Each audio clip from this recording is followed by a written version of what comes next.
ప్రార్థన చేసుకుందాం. ప్రేమ కలిగిన మా తండ్రి, నమ్మకమైన మా దేవ, జీవము గల జీవాధిపతి, సర్వశక్తి కలిగిన దేవ, సర్వాధికారి, సర్వకృపానిధి, సకలాశీర్వచన స్తోత్రములకు మించిన ఘనమైన నామం కలిగిన మా దేవ, ఎన్నడైనా మారని, మాట తప్పని, మార్పులేని దేవ, అద్భుతములు ఆశ్చర్యకార్యములు చేసే మా దేవ, మా రక్షకుడు, మా విమోచకుడు యేసు ప్రభువారి అతి శ్రేష్టమైన పరిశుద్ధ నామమున ఈ యొక్క ప్రభా రాత్రికాల సమయంలో మీ ప్రజలుగా మీ మందిరావరణలో చేరిని స్తుతించి ఆరాధించి మహిమపరచుటకు మా బ్రతుకులు అనుగ్రహించి ధన్యకర సమయం కొరకాయ మీకే స్తోత్రములు వందనాలు చెల్లిస్తున్నాం.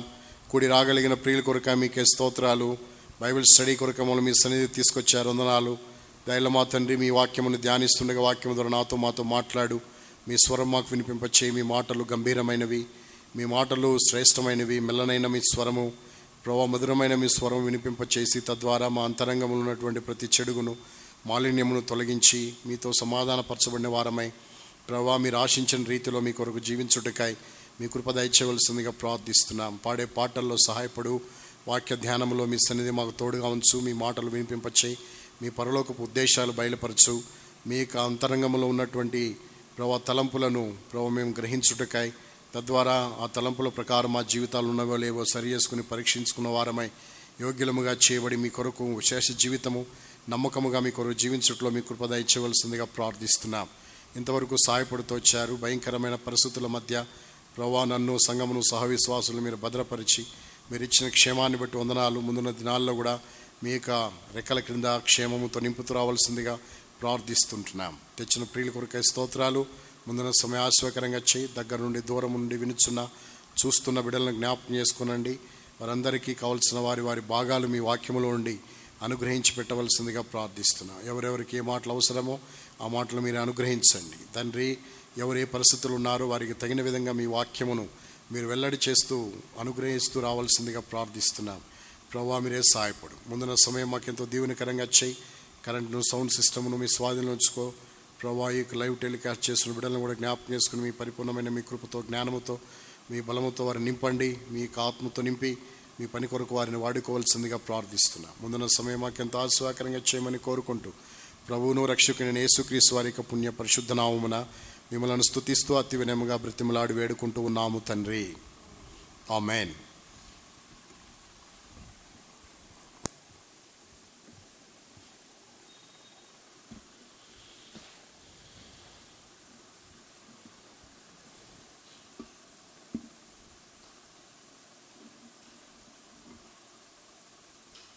మనందరం కలిసి ఓ పాట పాడుకుందాం. పాట సంఖ్య 538వ పాట. కొత్త పుస్తకంలో 538, పాత పుస్తకంలో 741వ పాట పాడుకుందాం. 538 కొత్త పుస్తకము నుండి, పాత పుస్తకము నుండి 741. Song number 538, 741.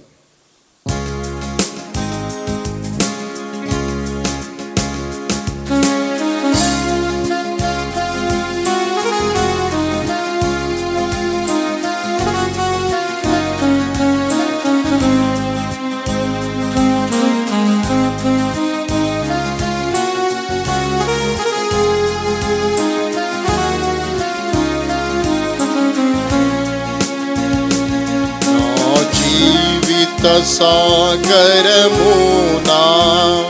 నన్ను నడిపించుము ప్రభువా, కుడి ఎడమకు తొలగకుండా నన్ను చక్కగా నడిపించు.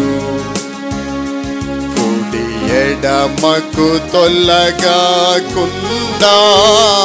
నన్ను చక్కగా నడిపించు. అంధకార లోకములో అంధుడనై నేనుండగా, అంధకార లోకములో అంధుడనై నేనుండగా, పందేరంగములో నేను గెలువా నా ముందుగా నడువుము. పందేరంగములో నేను గెలువా నా ముందు నడువుము. నా జీవిత సాగరమునా నన్ను నడిపించుము ప్రభువా. కుడి ఎడమకు తొలగకుండా నన్ను చక్కగా నడిపించు. కుడి ఎడమకు తొలగకుండా నన్ను చక్కగా నడిపించు. లోకములో మాయలకు లోకులమో మాటముకు, లోకములో మాయలకు లోకులమో మాటముకు, లోకువ నేను కాకుండునట్లు మెలకువను సగుము ప్రభువా. లోకువ నేను కాకుండునట్లు మెలకువను సగుము ప్రభువా. నా జీవిత సాగరమునా నన్ను నడిపించుము ప్రభువా. కుడి ఎడమకు తొలగకుండా నన్ను చక్కగా నడిపించు. కుడి ఎడమకు తొలగకుండా నన్ను చక్కగా నడిపించు. ఆత్మీయ యుద్ధములో శత్రువును ఓడింపన్.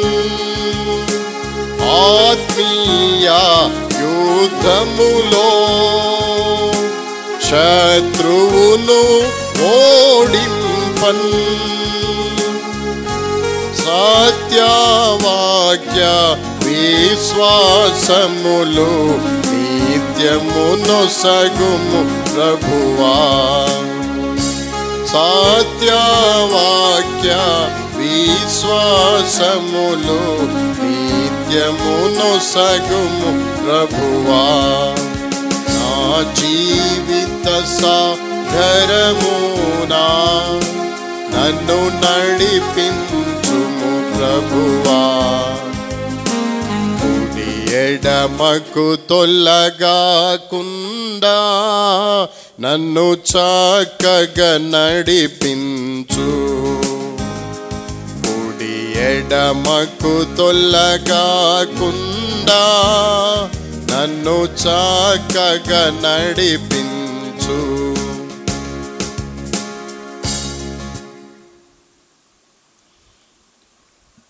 పాట సంఖ్య 502 కొత్త పుస్తకంలో, పాత పుస్తకంలో 430. కొత్త పుస్తకంలో నుండి 502వ పాట, పాత పుస్తకంలో నుండి 430వ పాట పాడుకుందాం. 430 పాత పుస్తకాల్లో 502 430.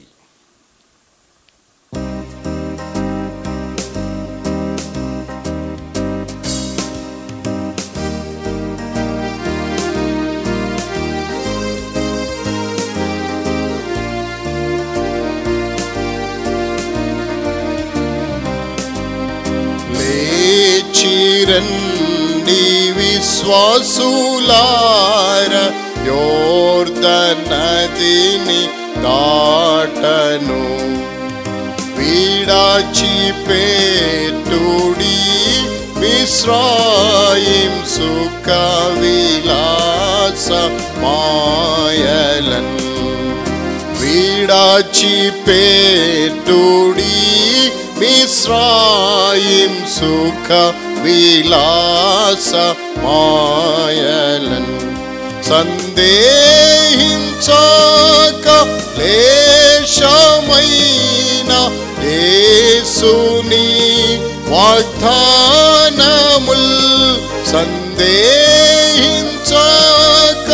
లేశమైన యేసుని వాగ్దానముల్ ముందంజ వేసి నిరాశ వీడి, ముందంజ వేసి నిరాశ వీడి, ప్రభుపై నమ్మిక యుంచుడి, ప్రభుపై నమ్మిక యుంచుడి.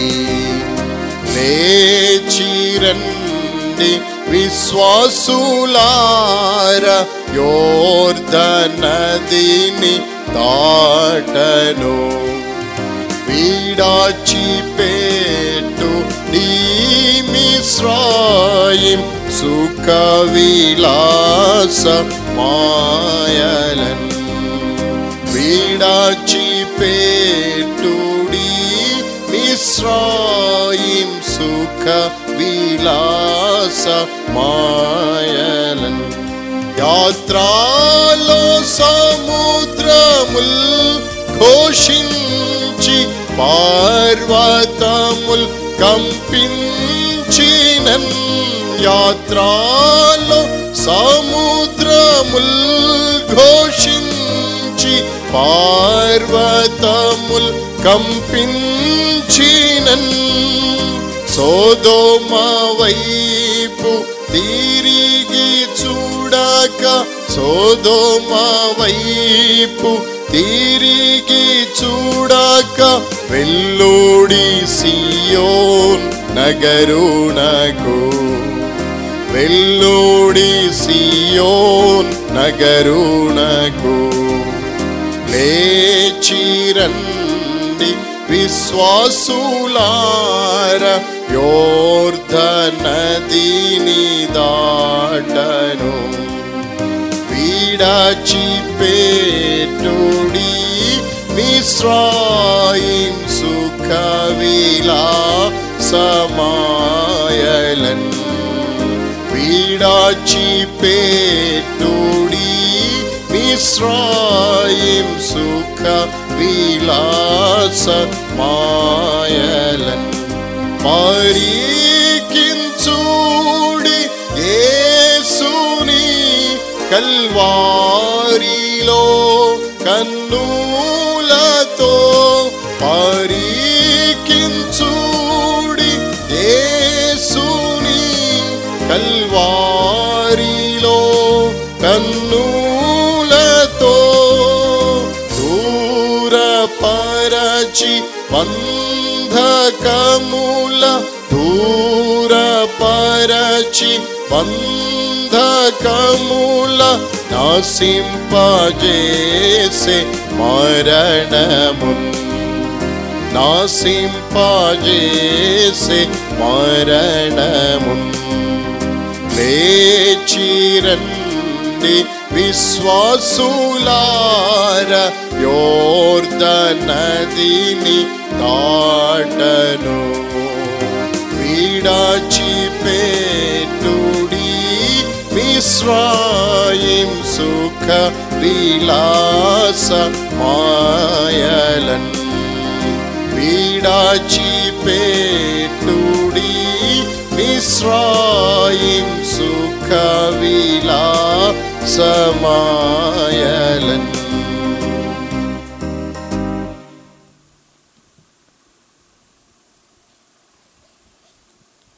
కొన్ని నిమిషాలు దేవుని యొక్క వాక్యాన్ని మనం ధ్యానం చేస్తాం. దేవుని వాక్యంలో నుండి మన బైబిల్ స్టడీ ధ్యానమైనటువంటి యాకోబు పత్రిక 5వ అధ్యాయం, the book of James chapter 5, the book of James chapter 5 17-18. యాకోబు వ్రాసిన పత్రిక 5వ అధ్యాయం 17-18 వచనాలను మనందరం కలిసి చదువుతాం. ఏలియా మన వంటి స్వభావము గల మనుషుడే, వర్షింపకుండానట్లు అతడు ఆసక్తితో ప్రార్థన చేయగా 3.5 సంవత్సరం వరకు భూమి మీద వర్షింపలేదు. అతడు మరలా ప్రార్థన చేయగా ఆకాశం వర్షమిచ్చెను, భూమి తన ఫలము ఇచ్చెను. చదవండి భాగాన్ని ప్రభు మన కొరకే దీవించునుగాక. దేవుని వాక్యంలో మనం చదువుతూ వచ్చాం. జీవము గల దేవుడు తన వాక్యంలో ఉండి కొన్ని మాటలను మన జ్ఞాపకం చేస్తూ వచ్చినాడు. గత దినాల్లో ఏలియా భక్తుని యొక్క జీవితాన్ని ధ్యానించడానికి ప్రభు కృప చూపుతూ వచ్చినాడు. ఈ దినాలు భయంకరమైనటువంటి దినాలు. కరోనా వైరస్ అనే ఈ భయంకరమైనటువంటి మహమ్మారి ఘోరముగా ప్రబలిపోతూ దేశాలను కబలించి ఎంతోమంది మృత్యువాత చెందినటువంటి పరిస్థితులలో ఇంకా ఎంతోమంది పాజిటివ్ రోగులుగా కొన్ని లక్షలకు కోట్లకు పైగా ప్రజలు వ్యాధిగ్రస్తులుగా చేయబడినటువంటి పరిస్థితులు. ఇటువంటి పరిస్థితులలో దేశంలో ఎక్కడ నెమ్మది లేదు. మనుషులందరూ ఆందోళన, భయము, కలవరముతో ఉన్నారు. ప్రతి వాని హృదయంలో భయం ఉంది, ప్రతి వాని గుండె అదిరిపోతుంది.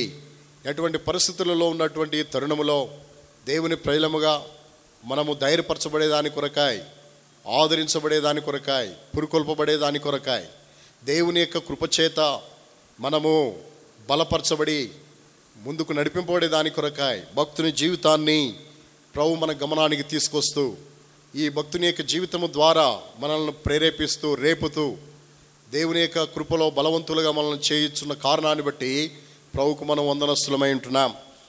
ఈ యొక్క యాకోబు భక్తుడు ఏలియా భక్తుని యొక్క జీవితాన్ని గురించి ఎంతో స్పష్టంగా చెప్పాడు. ఏమని? మన వంటి స్వభావము కలిగిన మనుషుడు అని. మన వంటి స్వభావము కలిగిన వాడే అయినా, మన వంటి స్వభావము కలిగినటువంటి వ్యక్తిత్వము కలిగిన వాడైనా, స్థితిగతులు మనస్సు కలిగిన వాడైనా, మన వంటి స్వభావము కలిగిన వాడై భావోద్రేకములు కలిగిన వాడైనప్పటికీ అతడు ప్రార్థన ఎలా ఉందో, అతని యొక్క ప్రార్థన యొక్క ఫలితం ఎట్లుందో దేవుని వాక్యంలో మనం చూడగలుగుతుంటున్నాం. అతడు ప్రార్థించినప్పుడు ఆసక్తితో ప్రార్థన చేస్తే 3.5 సంవత్సరాల వరకు వర్షం పడలేదని, భూమి మీద వర్షం పడలేదని వ్రాయబడింది. అతడు మరలా ప్రార్థన చేయగా ఆకాశము వర్షం ఇచ్చిందని, అది భూమి మీద పడిందని, భూమి తన ఫలం ఇచ్చిందని భక్తుడు సెలవిచ్చినట్లు దేవుని వాక్యంలో మనం చదువుతుంటున్నాం. ఏంటి ఏలియా భక్తుని యొక్క జీవితం ఏంటి? ఏలియా భక్తుని యొక్క జీవితంలో ఉన్న విశేషాలు ఏమిటి అంటే, ఎన్నో విధాలుగా దేవుని యొక్క వాక్యంలో ఏలియా భక్తుని యొక్క జీవితాన్ని తరచి ధ్యానించడానికి ప్రభు మనకు కృప ఇచ్చినాడు. అయితే గత వారాల్లో మనం ఒక మాటను జ్ఞాపకం చేసుకుంటూ వచ్చాం. ఏలియా భక్తుడు అన్నాడు, భయపడవద్దు అని ఆ సారెపతి విధవరాలతో చెప్పిన సందర్భాన్ని మనం జ్ఞాపకం చేసుకుంటాం. అంతేకాదు, నీవు పోయి నేను చెప్పినట్లు చేసి మొదటి అప్పమును నాకు తీసుకొనిరా, మొదటి అప్పము చేసి నా దగ్గర తీసుకొనిరా, ఆ తర్వాత నీ కుమారునికి, నీకును నీ కుమారునికి నీవు చేసుకో, మొట్టమొదటి అప్పము నాకు తీసుకురా అని సెలవిచ్చిన సందర్భాన్ని జ్ఞాపకం చేసుకుంటూ వచ్చాం. మొట్టమొదటిగా ఏలియా జీవితంలో ప్రారంభమైన విషయాలను ఒక్కొక్కటిగా మనం జ్ఞాపకం చేసుకుంటే, ఎవరి సన్నిధిని నేను నిలబడ్డాను అనే మాట, అంతేకాదు నీవు పోయి కెరీతు వాగు దగ్గర దాగి ఉండనే సెలవిచ్చినటువంటి విషయం, కెరీత్ అనగా నేమి అనే విషయాన్ని మనం ధ్యానించినాం. అంతేకాదు, కెరీతు కాకోలముల చేత కెరీతు దగ్గర దేవుడు ఏలియాను పోషించినాడు. కాకుల యొక్క మనస్తత్వం ఏంటి, పరిస్థితులు ఏంటి అనే విషయాలను ధ్యానించగలిగిన భక్తుని జీవితంలో దేవుడు ఎంతగా ప్రభావితమైన కార్యములు చేయగలిగినాడో చూస్తూ వచ్చినాం. ఆ వాగులో నీరు ఎండిపోవడం ప్రభు గమనించినాడు. నీరు ఎందుకు ఎండిపోయింది, వాగు ఎందుకు ఎండిపోయింది అనే విషయాన్ని కూడా దేవుని వాక్యంలో ధ్యానించడానికి ప్రభు కృప చూపినాడు. ఆ తదుపరి ప్రభు సెలవిచ్చినాడు, నీ వెళ్ళు, నేను నిన్ను సీదోను పట్టణ సంబంధమైన సారేపతి అనే ఊరికి వెళ్ళి అక్కడ ఒక విధవరాలకి సెలవిచ్చాను, అక్కడ ఉండు అని ప్రభు సెలవిచ్చినాడు. అతడు ప్రయాణమై వెళ్ళుట, గవిని దగ్గర ఆమె ఉండుట, ఆ గవిని పుల్లలేరుకునేటువంటి ఆ విధవరాలని చూచుట, విధవరాల యొక్క విశేషతలు, విధవరాలు తన యొక్క నిజస్థితిని చెప్పుట, తొట్టెలో కొంచెం పిండి, పట్టెడు పిండి, బుడ్డెలో కొంచెం నూనె మాత్రమే ఉంది, 2 అప్పాలు అవుతాయి, నేను నా కుమారుడు చనిపోకముందు పుల్లలేరుకుని వాటిని తిని చచ్చిపోదామని పుల్లలేరుకోవడానికి వచ్చాననే సందర్భం, ఈ విషయాలన్నిటినీ ధ్యానించగలుగుతూ వచ్చినాం. అప్పుడు ఆ మనుషుడు అన్నాడు, భయపడవద్దు అని చెప్పినాడు. అంతేకాదు, భయం ఎందుకు కలుగుతుంది, భయం వల్ల కలిగే నష్టాలేంటి, భయం వల్ల వచ్చే పరిస్థితులు ఏంటి అనేవి దేవుని వాక్యంలో మనం ధ్యానించగలిగినాం. సారేపతి అనే అర్థం ఏంటో కూడా దేవుని వాక్యంలో మనం చూడగలిగి ధ్యానించినాం. తిరిగి నిన్నటి వారంలో మనం ధ్యానించిన విషయం ఏమిటంటే, మొట్టమొదట నీవు పోయి నేను చెప్పినట్లు చేసి మొదట అప్పమును చేసి నా ఎద్దుకు తీసుకుని రమ్ము, ఆ తర్వాత నీకును నీ కుమారునికి చేసుకున్నామని సెలవిచ్చినాడు. దేవుడే యెహోవా సెలవిస్తున్నాడు, తొట్టిలో పిండి అయిపోదు, బుడ్డిలో నూనె అయిపోదు, వర్షము పడేంత వరకు అనేక సంవత్సరములు, అనేక దినాలు వారు పోషించబడినటువంటి విషయాన్ని జ్ఞాపకం చేసిన విషయాన్ని మనం గుర్తించే వారమైంటున్నాం. ఈరోజు మన ధ్యానం కొరకాయ మొదటి రాజుల గ్రంథం 17వ అధ్యాయంలో ఒక మాటను మనం జ్ఞాపకం చేసుకుంటాం. మొదటి రాజుల గ్రంథం 1 Kings chapter 17, మొదటి రాజుల గ్రంథము 17వ అధ్యాయము.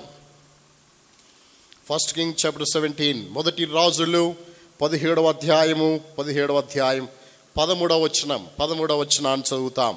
1 Kings chapter 17 verse 13, మొదటి రాజుల గ్రంథం 17వ అధ్యాయం 13వ వచనంలో ఒక మాట నేను చదువుతున్నాను. ఆ మాటను మీరు గమనించండి. అప్పుడు ఏలియా మిత్రులను భయపడవద్దు. మనం చదవలసిన భాగము, పోయి నీవు చెప్పినట్లు చేయము, పోయి నీవు చెప్పినట్లు చేయము. తిరిగి 14వ 15వ వచనాన్ని కూడా మనం చదువుతాం. 15వ వచనాన్ని కూడా మనం చదువుతాం. 15వ వచనంలో కూడా ఒక మాటను చదువుకుంటాం. ఇశ్రాయేలు దేవుడైన యెహోవా సెలవిచ్చి ఉన్నాడు అనెను. అంతటా ఆమె వెళ్ళి ఏలియా చెప్పిన మాట చొప్పున చేయగా, ఏలియా చెప్పిన మాట చొప్పున చేయగా. ఇక్కడ 13వ వచనంలో ఒక మాట, అదేవిధంగా 15వ వచనంలో ఒక మాట. 13వ వచనంలో ఒక చిన్న ముక్క, 15వ వచనంలో ఒక చిన్న ముక్కను మనం జ్ఞాపకం చేసుకుంటాం.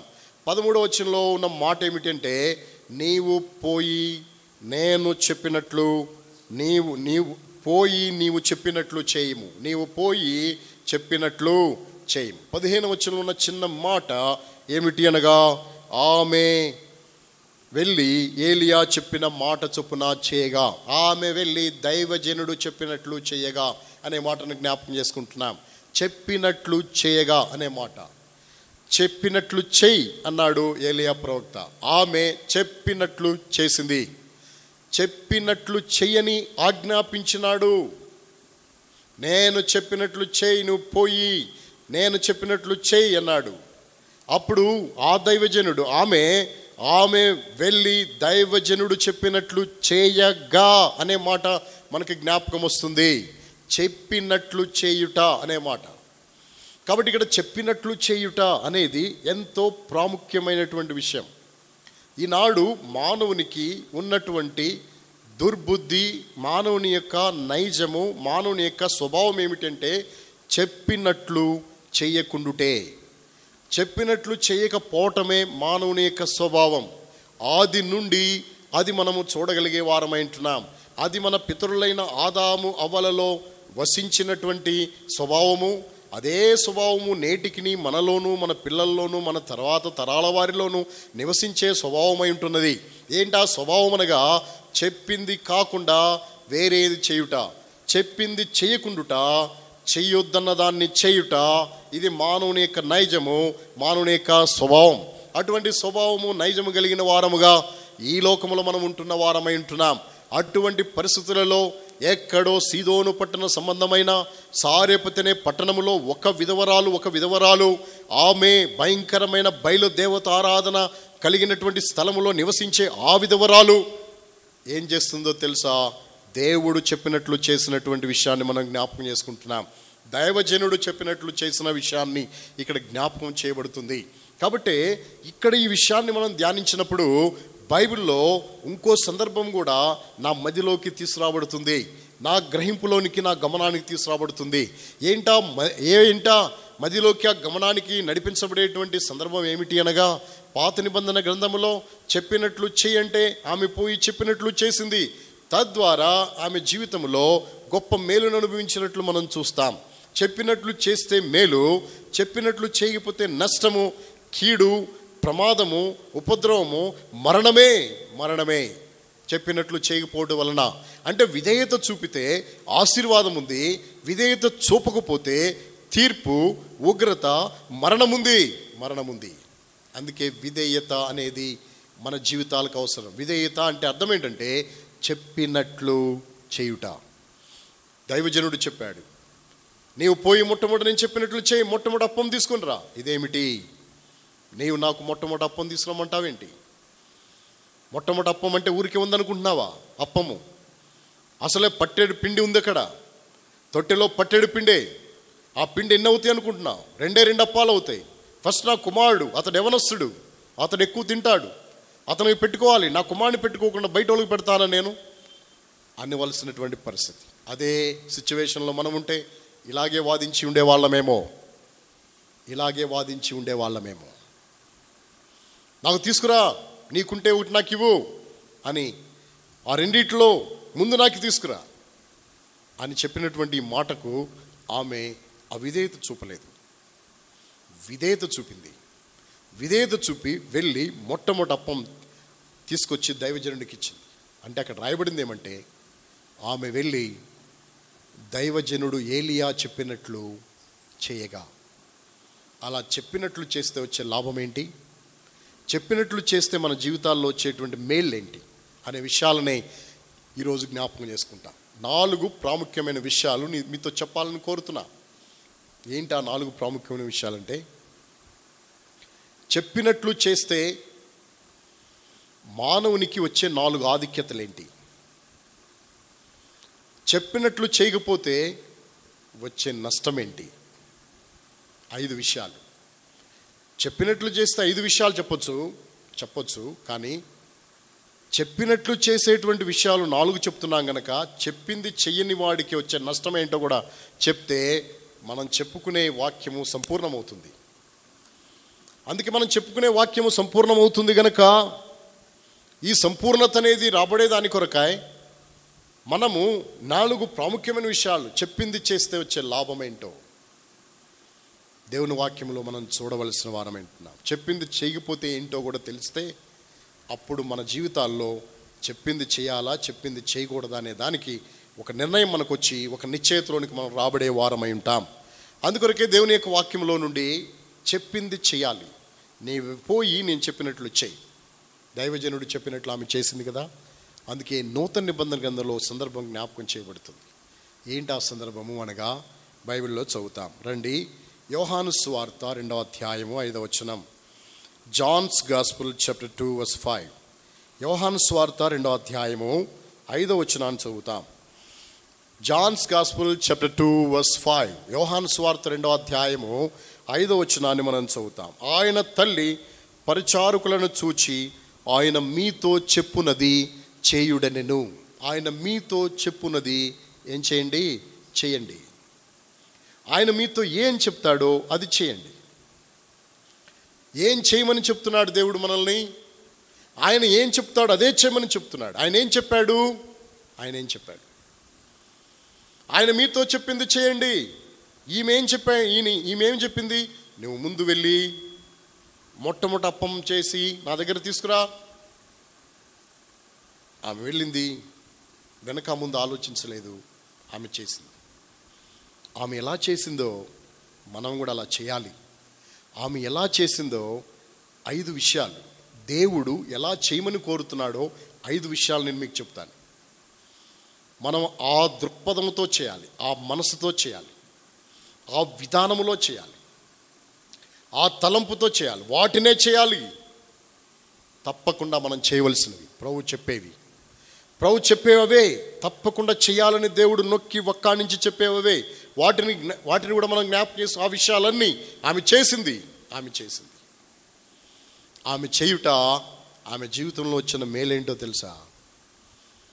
రేపే చచ్చిపోవాల్సింది వాళ్ళు. రేపంటే 2 అప్పాలు అవుతాయి, కొడుకు ఒకటి తను ఒకటి తింటారు.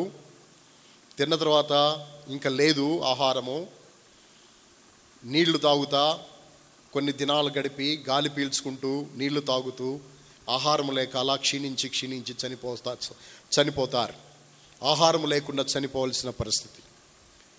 ఇప్పుడు చనిపోవలసిన వాళ్ళు చనిపోలేదు, వర్షము పడేంత వరకు వాళ్ళు బ్రతికి ఉన్నారు. ఎందుకు బ్రతికి ఉన్నారు అంటే ఒకే ఒక కారణము. ఏంటా కారణము? ఆమె పోయి దైవజనుడు చెప్పినట్లు చేయగా. దైవజనుడు చెప్పినట్లు చేయగా అనే మాట ఆమెను ఏం తీసుకొచ్చిందో తెలుసా? జీవములోనికి తీసుకువెళ్ళింది. అంతేకాదు సమృద్ధిలోనికి తీసుకువెళ్ళింది. అంతేకాదు పోషణ నిరంతరాయంగా పోషించబడే స్థితిలోకి తీసుకువెళ్ళింది. అంతేకాదు వారిరువురు క్షేమముగా ఉండగలుగుతూ వచ్చినారు. అంతేకాదు అందరూ తీర్పులో భయంకరంగా నష్టపోయినారు, కానీ వీరు మాత్రము జీవించి వీరు సజీవులుగా ఉంచబడుతూ వచ్చిన వారే ఉంటున్నారు. ఈ గొప్ప ఆధిక్యతలకు కారణం ఏంటో తెలుసా? ఒకే ఒక మాట. ఆ మాట ఏంటి అంటే, ఆయన మీతో చెప్పింది చేయుడి. అక్కడ ఏలియా చెప్పింది చేసింది, ఇక్కడ మన ప్రభువైన యేసుక్రీస్తు వారిని గురించి మరియా అంటుంది, ఆయన మీతో చెప్పున్నది చేయుడి. అయితే ఈ సందర్భం మనందరికీ బాగా తెలుసు. గలిలయలోని కానా అనే ఊరిలో వివాహం జరుగుతుంది. యేసును ఆయన శిష్యులను ఆ వివాహానికి పిలువబడిరి. యేసు తల్లి అయిన మరియ కూడా వివాహానికి వెళ్ళింది. వివాహమునకు ప్రభువైన యేసుక్రీస్తు వారి శిష్యులతో కూడా కలిసి ఆ వివాహంలో పాలు పొందుటకు వెళ్ళాను. అందుకే ఎక్కువ పర్యాయాలు మనము అక్కడ మనం చూస్తూ ఉంటాం. ఏమని? పెళ్లి కార్డుల మీద చాలామంది ఈ మాటను వాళ్ళు పెళ్లి కార్డుల మీద వేసుకుంటారు. ఏంటా పెళ్లి కార్డుల మీద? యేసును ఆయన శిష్యులను ఆ వివాహమునకు ఏం చేయబడిరి? పిలువబడిరి. యేసును ఆయన శిష్యులను ఎక్కడ పిలువబడ్డారు? వివాహానికి పిలువబడ్డారు. వాక్యమైతే రాస్తారు యేసును ఆయన శిష్యులను వివాహానికి పిలువబడ్డారని, కానీ వాస్తవంగా యేసు ప్రభువును ఆ వివాహములో వాళ్ళు చూపించలేరు. ఎందుకు చూపించలేరంటే ఈ దినాలలో వివాహాలలో యేసు ప్రభు వారికి స్థానము లేదు. ఈ దినాలలో చావుల దగ్గర, సమాధి కార్యక్రమం దగ్గర, ఈ దినాలలో చచ్చిపోయినప్పుడు దినాలని, కర్మలని, రకరకాలైన పరిస్థితులని యేసు ప్రభువారికి కానీ ఆయన వాక్యమునకు కానీ దేవుని యొక్క నియమానికి కానీ స్థానము లేదు. ఎవరి స్థానాలు వారు. మా ఇంటి పక్కన వాళ్ళు ఇంత ఘనంగా చేశారు కనుక నేను కూడా ఇలా చేయాలని వివాహాల విషయంలో ఎంత ఆర్భాటాలకు వెళ్ళిపోతున్నారు. ఈ ఆర్భాటాలన్నీ కత్తిరించడానికి ఇది ఒకటి వచ్చి పడింది. ఏంటది? Corona virus. ఏం వైరస్? కరోనా వైరస్ ఒకటి వచ్చి పడింది. కరోనా వైరస్ వచ్చి పడింది. ఈ కరోనా వైరస్ వచ్చిన తర్వాత 30 మంది కంటే ఎక్కువ ఉండటానికి వీల్లేదు, 50 మంది కంటే ఎక్కువ ఉండటానికి వీల్లేదు, 5 కంటే ఎక్కువ ఉండటానికి వీల్లేదు, కొద్ది మంది మాత్రమే ఉండాలి, ఎక్కువ మంది ఉండటానికి వీల్లేదు అని చెప్పి, ఎక్కువ మంది ఉండటానికి వీల్లేదని చెప్పి అంగులు ఆర్భాటాలకి తావు లేకుండా కత్తిరించి పడవేసినటువంటి పరిస్థితి. అయితే ఎన్నో పరిస్థితులు వివాహములో అన్నీ చెప్పుకుంటారు. ఇది యెహోవా వలన కలిగిన కార్యము అని, ఇది యెహోవా ఏర్పాటు చేసిన దినమని, ఇది యెహోవా వలన కలిగిన కార్యం, ఇది మేము అవునని కానీ కాదని కానీ ఏం చేయలేము, చెప్పలేము. అవునని చెప్పలేమంట, కాదని చెప్పలేమంట. కాబట్టి ఇలాంటి వాక్యాలన్నీ రాసుకుంటారు. యేసును ఆయన శిష్యులను ఆ వివాహమునకు ఏం చేయబడ్డారు? పిలువబడ్డారు. యేసుక్రీస్తు ప్రభువు నిజంగా నీ వివాహానికి, నీ కార్యమునకు, నీ కుటుంబంలోనికి, నీ హృదయంలోనికి, నీ గృహంలోనికి, నీ జీవితంలోనికి యేసుక్రీస్తు ప్రభువుని నిజంగా ఆహ్వానించావా? ఆహ్వానిస్తే అద్భుతమే నీ జీవితం, శ్రేష్టమైనదే నీ జీవితం, వింతైనదే నీ జీవితం, ఎంతో ఉన్నతమైనదే నీ జీవితం. ఎవరుంటే? యేసుక్రీస్తు ప్రభువు వారుంటే. అనేక పర్యాయాలు ఆపదల్లో, అవసరతల్లో, కష్టాల్లో, శ్రమల్లో, బాధల్లో, ఇరుకుల్లో, ఇబ్బందుల్లో, కన్నీటి దుఃఖాల పరిస్థితుల్లో యేసు ప్రభువుని కావాలని ఆహ్వానిస్తావు. ఆ తర్వాత యేసు ప్రభువుని బయటపెట్టి నీ ఇష్టం వచ్చినట్టు మనం జీవిస్తూ ఉంటాం. ఇది మన జీవితాల్లో నిత్యముగా జరిగే విషయము కాదా? మన జీవితంలో నిరంతరాయంగా జరిగే పరిస్థితి కాదా? అవును, ఎంతోమంది జీవితాల్లో ఇది నిరంతర ప్రక్రియ. యేసుక్రీస్తు ప్రభువును అవసరమైనప్పుడేమో ఆహ్వానించేది, ఆ తర్వాత బయటపెట్టి మన కార్యములు మనం చేసుకునే పరిస్థితులు ఎన్నో ఉంటున్నాయి. అలా ఉంటే నీ జీవితంలో క్షేమాభివృద్ధి పొందలేవు. అయితే యేసు ప్రభు వారిని వాళ్ళు ఆహ్వానించి చాలా గొప్ప పని చేసినారు. వాళ్ళు ఎంతో దీవించబడ్డారు, ఎంతో మేలు పొందినారు యేసు ప్రభువుని ఆహ్వానించడం ద్వారా. ఏంటి ఆహ్వానించినారు? యేసుక్రీస్తు ప్రభు వివాహానికి వెళ్ళాడు, ఆయన శిష్యులు కూడా వెళ్ళారు. వివాహం జరుగుతుంది, వివాహ కార్యక్రమం ప్రారంభమైంది. వివాహంలో ఒక వాడుక ఉంది. యూదుల శుద్ధీకరణాచార ప్రకారము, యూదులు శుద్ధీకరణ ప్రకారంగా, వాళ్ళ ఆచార ప్రకారంగా 2 కార్యములు వాళ్ళు చేస్తారు. మొదటి కార్యము శుద్ధీకరణ కొరకాయ రాతి బాణంలో నీళ్లు పెడతారు. వాళ్ళు వచ్చి శుద్ధీకరణ కొరకు ఆ బాణంలో నీళ్లను ఉపయోగించుకుంటారు. రెండవదిగా వచ్చిన వారికి ద్రాక్షారసం ఇచ్చుట వాళ్ళ కానవాయితీ. అందుకే వచ్చిన వాళ్ళకు ద్రాక్షారసం ఇవ్వాలి, అందుకే ద్రాక్షారసాన్ని తయారు చేసి పెట్టారు. ఇప్పుడు ద్రాక్షారసం ఇస్తున్నారు, అనేక మంది వస్తున్నారు, వాళ్ళకి ద్రాక్షారసం ఇస్తున్నారు. ద్రాక్షారసం ఇస్తా ఉండగా కొంత సమయానికి ద్రాక్షారసం అయిపోయింది. విందులో ఒక అలజడి ఏర్పడింది. ఆ ఫంక్షన్లో ఒక ఘోరమైనటువంటి అలజడి ఏర్పడింది. ఏంటా అలజడి అంటే, విందులో ద్రాక్షారసం అయిపోయింది. ఏదైనా ఫంక్షన్ జరిగేటప్పుడు ఏదైనా ఒక వస్తువు అయిపోయింది అనుకోండి, ఎంతో అలజడి ఉంటుంది, కలవరం ఉంటుంది, ఎంతో పెండ్లి చేసుకునే వాళ్లకు, పెండ్లి యొక్క కార్యక్రమం నిర్వహించేటువంటి వాళ్లకు ఎంతో అలజడి ఉంటుంది, తొందర ఉంటుంది. ఏంటి తొందర? అయ్యో అయిపోయింది, ఇంకెక్కువ చేస్తే బాగుంది, ఎస్టిమేషన్ తప్పేసినాం, ఇంకొంచెం వేస్తే బాగుండేది నేను అనుకుంటానే ఉన్నాను. ఇంకొక 20 కేజీలు పెంచుంటే బిర్యానీ బాగుండేది, లేదా ఇంకో 20 కేజీలు చికెన్ పెంచుంటే బాగుండేది నేను అనుకుంటానే ఉన్నాను. ఎవరు వస్తారులే ఏంట్లే అన్నట్టుగా తగ్గించిన. ఇప్పుడు చూడు ఎంత అవమానం వచ్చిందో అని వాళ్ళు ఆ విధంగా, ఎంత అవమానం కదా అని చెప్పి వాళ్ళు ఎంతో బాధపడేటువంటి పరిస్థితి. ఇలాంటి పరిస్థితుల్లో ద్రాక్షారసం అయిపోయింది. గలిబిలి, అలజడి, కలవరము. అలాంటి కలవరముతో ఉన్నప్పుడు యేసుప్రభు తల్లి యేసుప్రభు దగ్గరికి వచ్చి అంటుంది, అయ్యా ద్రాక్షారసము అయిపోయింది అని ఎప్పుడైతే చెప్పిందో ప్రభువుకు మాట చెప్పాడు, అమ్మా నా సమయం ఇంకా రాలేదు, నాతో నీకేమి, నా సమయం ఇంకా రాలేదు. కాబట్టి సమయము కొరకాయ ప్రభు వేచి ఉండేవాడై ఉంటున్నాడు. ఈ విషయంలో మనం నేర్చుకోవాల్సిన విషయం ఏంటో తెలుసా? ప్రతి దానికి ఒక సమయము ఉంది. మనం అనుకోవచ్చు సమయం రాకుండా ఏది జరగదు, సమయం రావాల్సిందే. దేవుడు కూడా సమయాన్ని బట్టే పనిచేస్తాడు.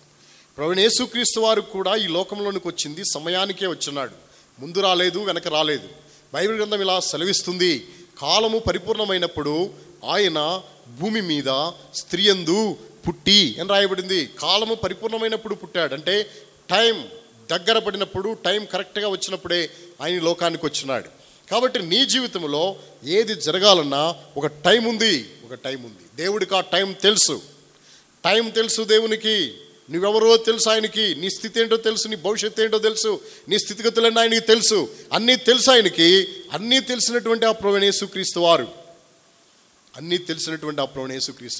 అన్నిటినీ నీ కొరకు చక్కగా జరిగించగలిగేవాడే ఉంటున్నాడు.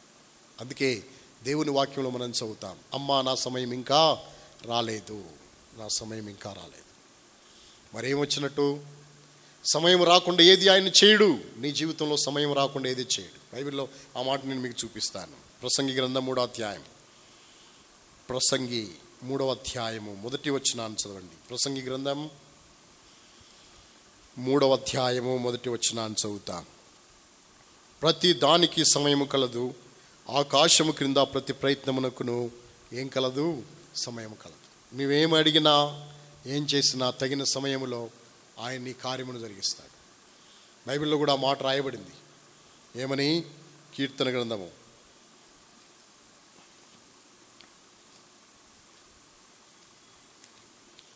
'తగిన కాలములో ప్రభుని అవసరాలు తీర్చగలిగేవాడై ఉంటున్నాడు.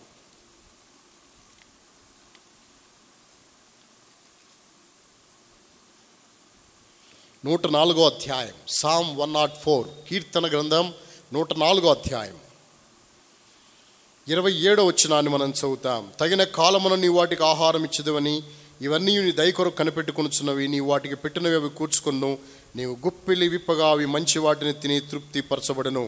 కాబట్టి తగిన కాలమున నీవు వాటికి ఏమిస్తావు? ఆహారం ఇస్తావు. తగిన కాలం, రైట్ టైంలో దేవుడు ప్రతిదీ నీ కొరకు జరిగిస్తాడు. వివాహమా?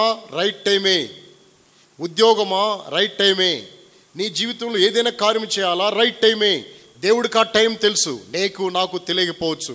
దేవునికి తెలుసని మనం నమ్మాల్సి ఉంటుంది, ఆందోళన చెందాల్సిన అవసరం లేదు. అందుకే సమయం వచ్చినప్పుడు దేవుడు సమస్తాన్ని చేస్తాడు. ఆమె అయ్యా ద్రాక్షారసం అయిపోయింది అన్నప్పుడు ప్రభు ఒక మాట చెప్పాడు, నా సమయం ఇంకా రాలేదు. అంటే దేవుడు సమయం వచ్చినప్పుడు అన్నీ చక్కగా జరిగిస్తాడు. ఆ సమయానికి ఒకవేళ నీకు అవ్వకపోతే ఏదో రకంగా అక్కడ కలవరాన్ని తీసుకెళ్ళి దేవుడు అది జరిగిస్తాడు. ఆ విషయాన్ని నేను గ్యారంటీగా చెప్పగలను, నా జీవితంలో నేను ఎరగగలను. ఉదాహరణకి చోడవరంలో స్థలాన్ని కొనడానికి ప్రభు కృప ఇచ్చాడు. స్థలము తీసుకున్న దగ్గర నుండి, నెక్స్ట్ డే నుండి మొదలెట్టారు. ఎవరో అప్పలనాయుడన్నా, అర్జును, వీళ్ళంతా ఏమని అన్నా, ఈ సరిహద్దుల్లో సమస్య ఉంటుంది, ఈ సరిహద్దుల్లో మనం గోడ కట్టుకుంటే మంచిది, గోడ కట్టుకుంటే మంచిది, కడదాం కడదాం అనేవాడిని నేను. కడదాం, ఇదిగో వచ్చే నెలలో కడదాం, ఇదిగో వచ్చే నెలలో కడదాం అనేవాళ్ళము. ప్రార్థన చేసేవాళ్ళం. అలా ప్రార్థన చేసుకుంటూ వెళ్ళిపోయాం. కరోనా లాక్డౌన్ ఏర్పాటైపోయింది, ఈ పరిస్థితులన్నీ జరిగినాయి. అయితే మనకేం పట్టనట్టే ఉన్నాం, ప్రార్థన అయితే చేస్తున్నాం.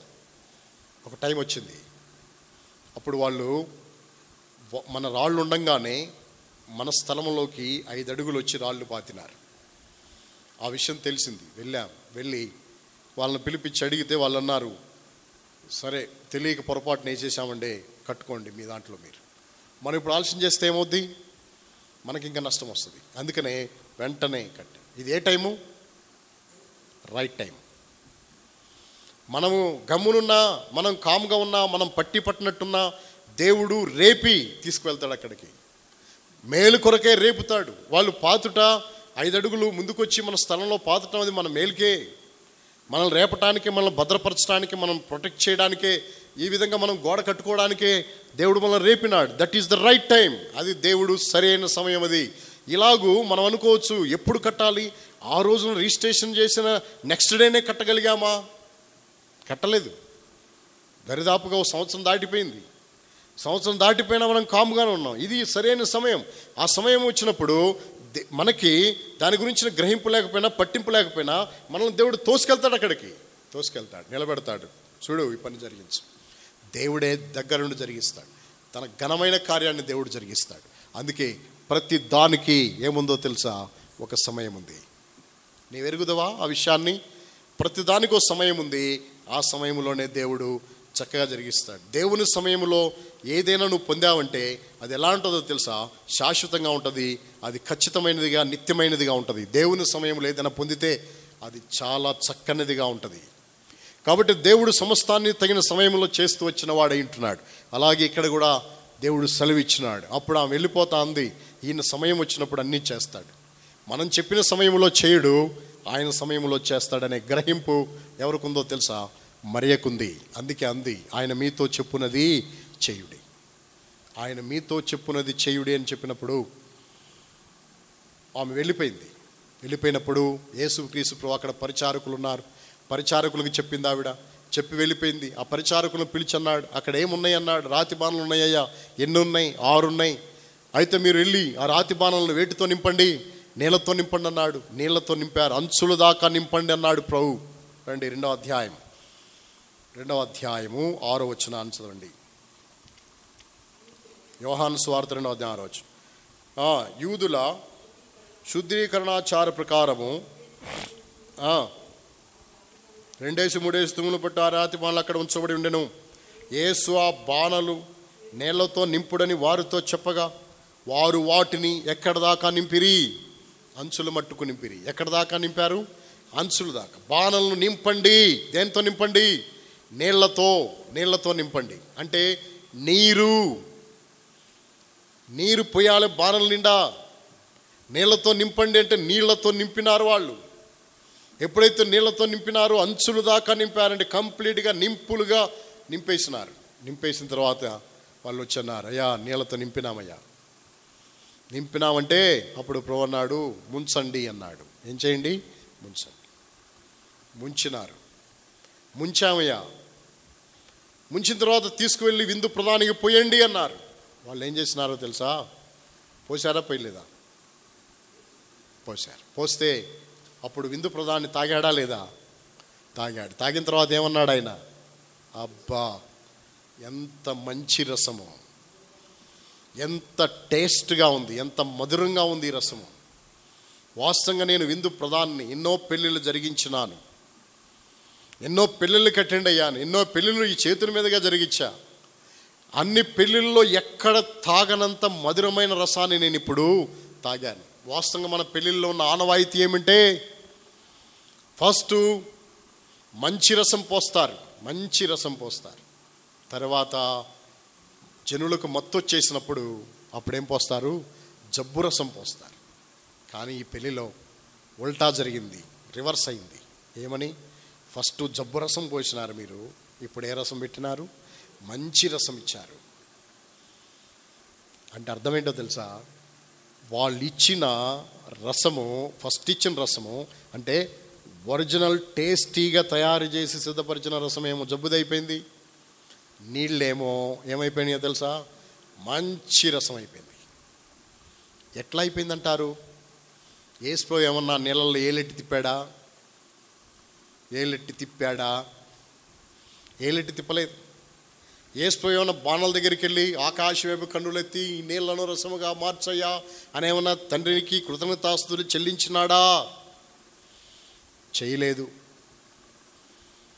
మరి నీళ్లు ద్రాక్షారసంగా ఎలాగైపోయినాయి అంట? ఒకే ఒక కారణం. నీ జీవితంలో లేని కారణం అదే. నీ జీవితంలో, నా జీవితంలో, మన జీవితాల్లో లేనిదేదో అదే. ఆ కారణం ఏంటో తెలుసా? అది ఉండవలసిన కారణం మన జీవితాల్లో లేనటువంటి కారణం. ఆ లక్షణము ఉండవలసిన లక్షణం అందరికీ, కానీ మన జీవితాల్లో లేని లక్షణం అది. అదేంటో తెలుసా? పరిచారకుల యొక్క విధేయత. ఏంటది? పరిచారకుల యొక్క విధేయత. ఈ నీళ్లు ఏమైపోయినాయో తెలుసా? ద్రాక్షారసంగా మారిపోయి. పరిచారకుల యొక్క విధేయత అంటారేంటి? పరిచారకులు విధేయత చూపిస్తే నిజంగా అవుతాయా అట్లా? అవును. చెప్పింది ఎవరు?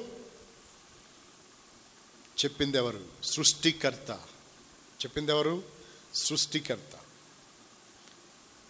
చెప్పింది ఎవరో తెలుసా? సృష్టికర్త. చెప్పిన వాడి యొక్క మాట గనక, సృష్టికర్త యొక్క మాట నీవు వినటానికి మనస్ఫూర్తిగా, మనఃపూర్వకంగా నీవు విధేయత చూపిస్తే నీ జీవితంలో ఏది లేదో అది నీకు జరుగుతుంది. నీ జీవితంలో ఏది కొరతో అది నీకు ఇవ్వబడుతుంది. ఏది నీ జీవితంలో తక్కువైందో అది సంపూర్ణమవుతుంది. ఏది నీ జీవితంలో కొరతగా ఉన్నావో అది తీర్చబడుతుంది. ఏది నీ జీవితంలో సమస్యగా ఉందో అది చక్కదిద్దబడుతుంది. ఏది నీ అక్కరగా ఉన్నావో అక్కడ తీర్చబడుతుంది. ఎవరి మాట వింటే? యేసు ప్రభువారి యొక్క మాట వింటే. వాళ్ళు ఆ ప్రధాని మాట వినలేదు, పెండ్లి కుమారుని మాట వినలేదు, పెండ్లి కుమార్తె మాట వినలేదు, మరియ మాట వినలేదు. వాళ్ళు ఎవరి మాట విన్నారో తెలుసా? సజీవుడైన దేవుని మాట వాళ్ళు విన్నారు. సృష్టికర్త, నీ శిల్పి, నీ నిర్మాణకుడైన ఆయన మాట వాళ్ళు విన్నారు.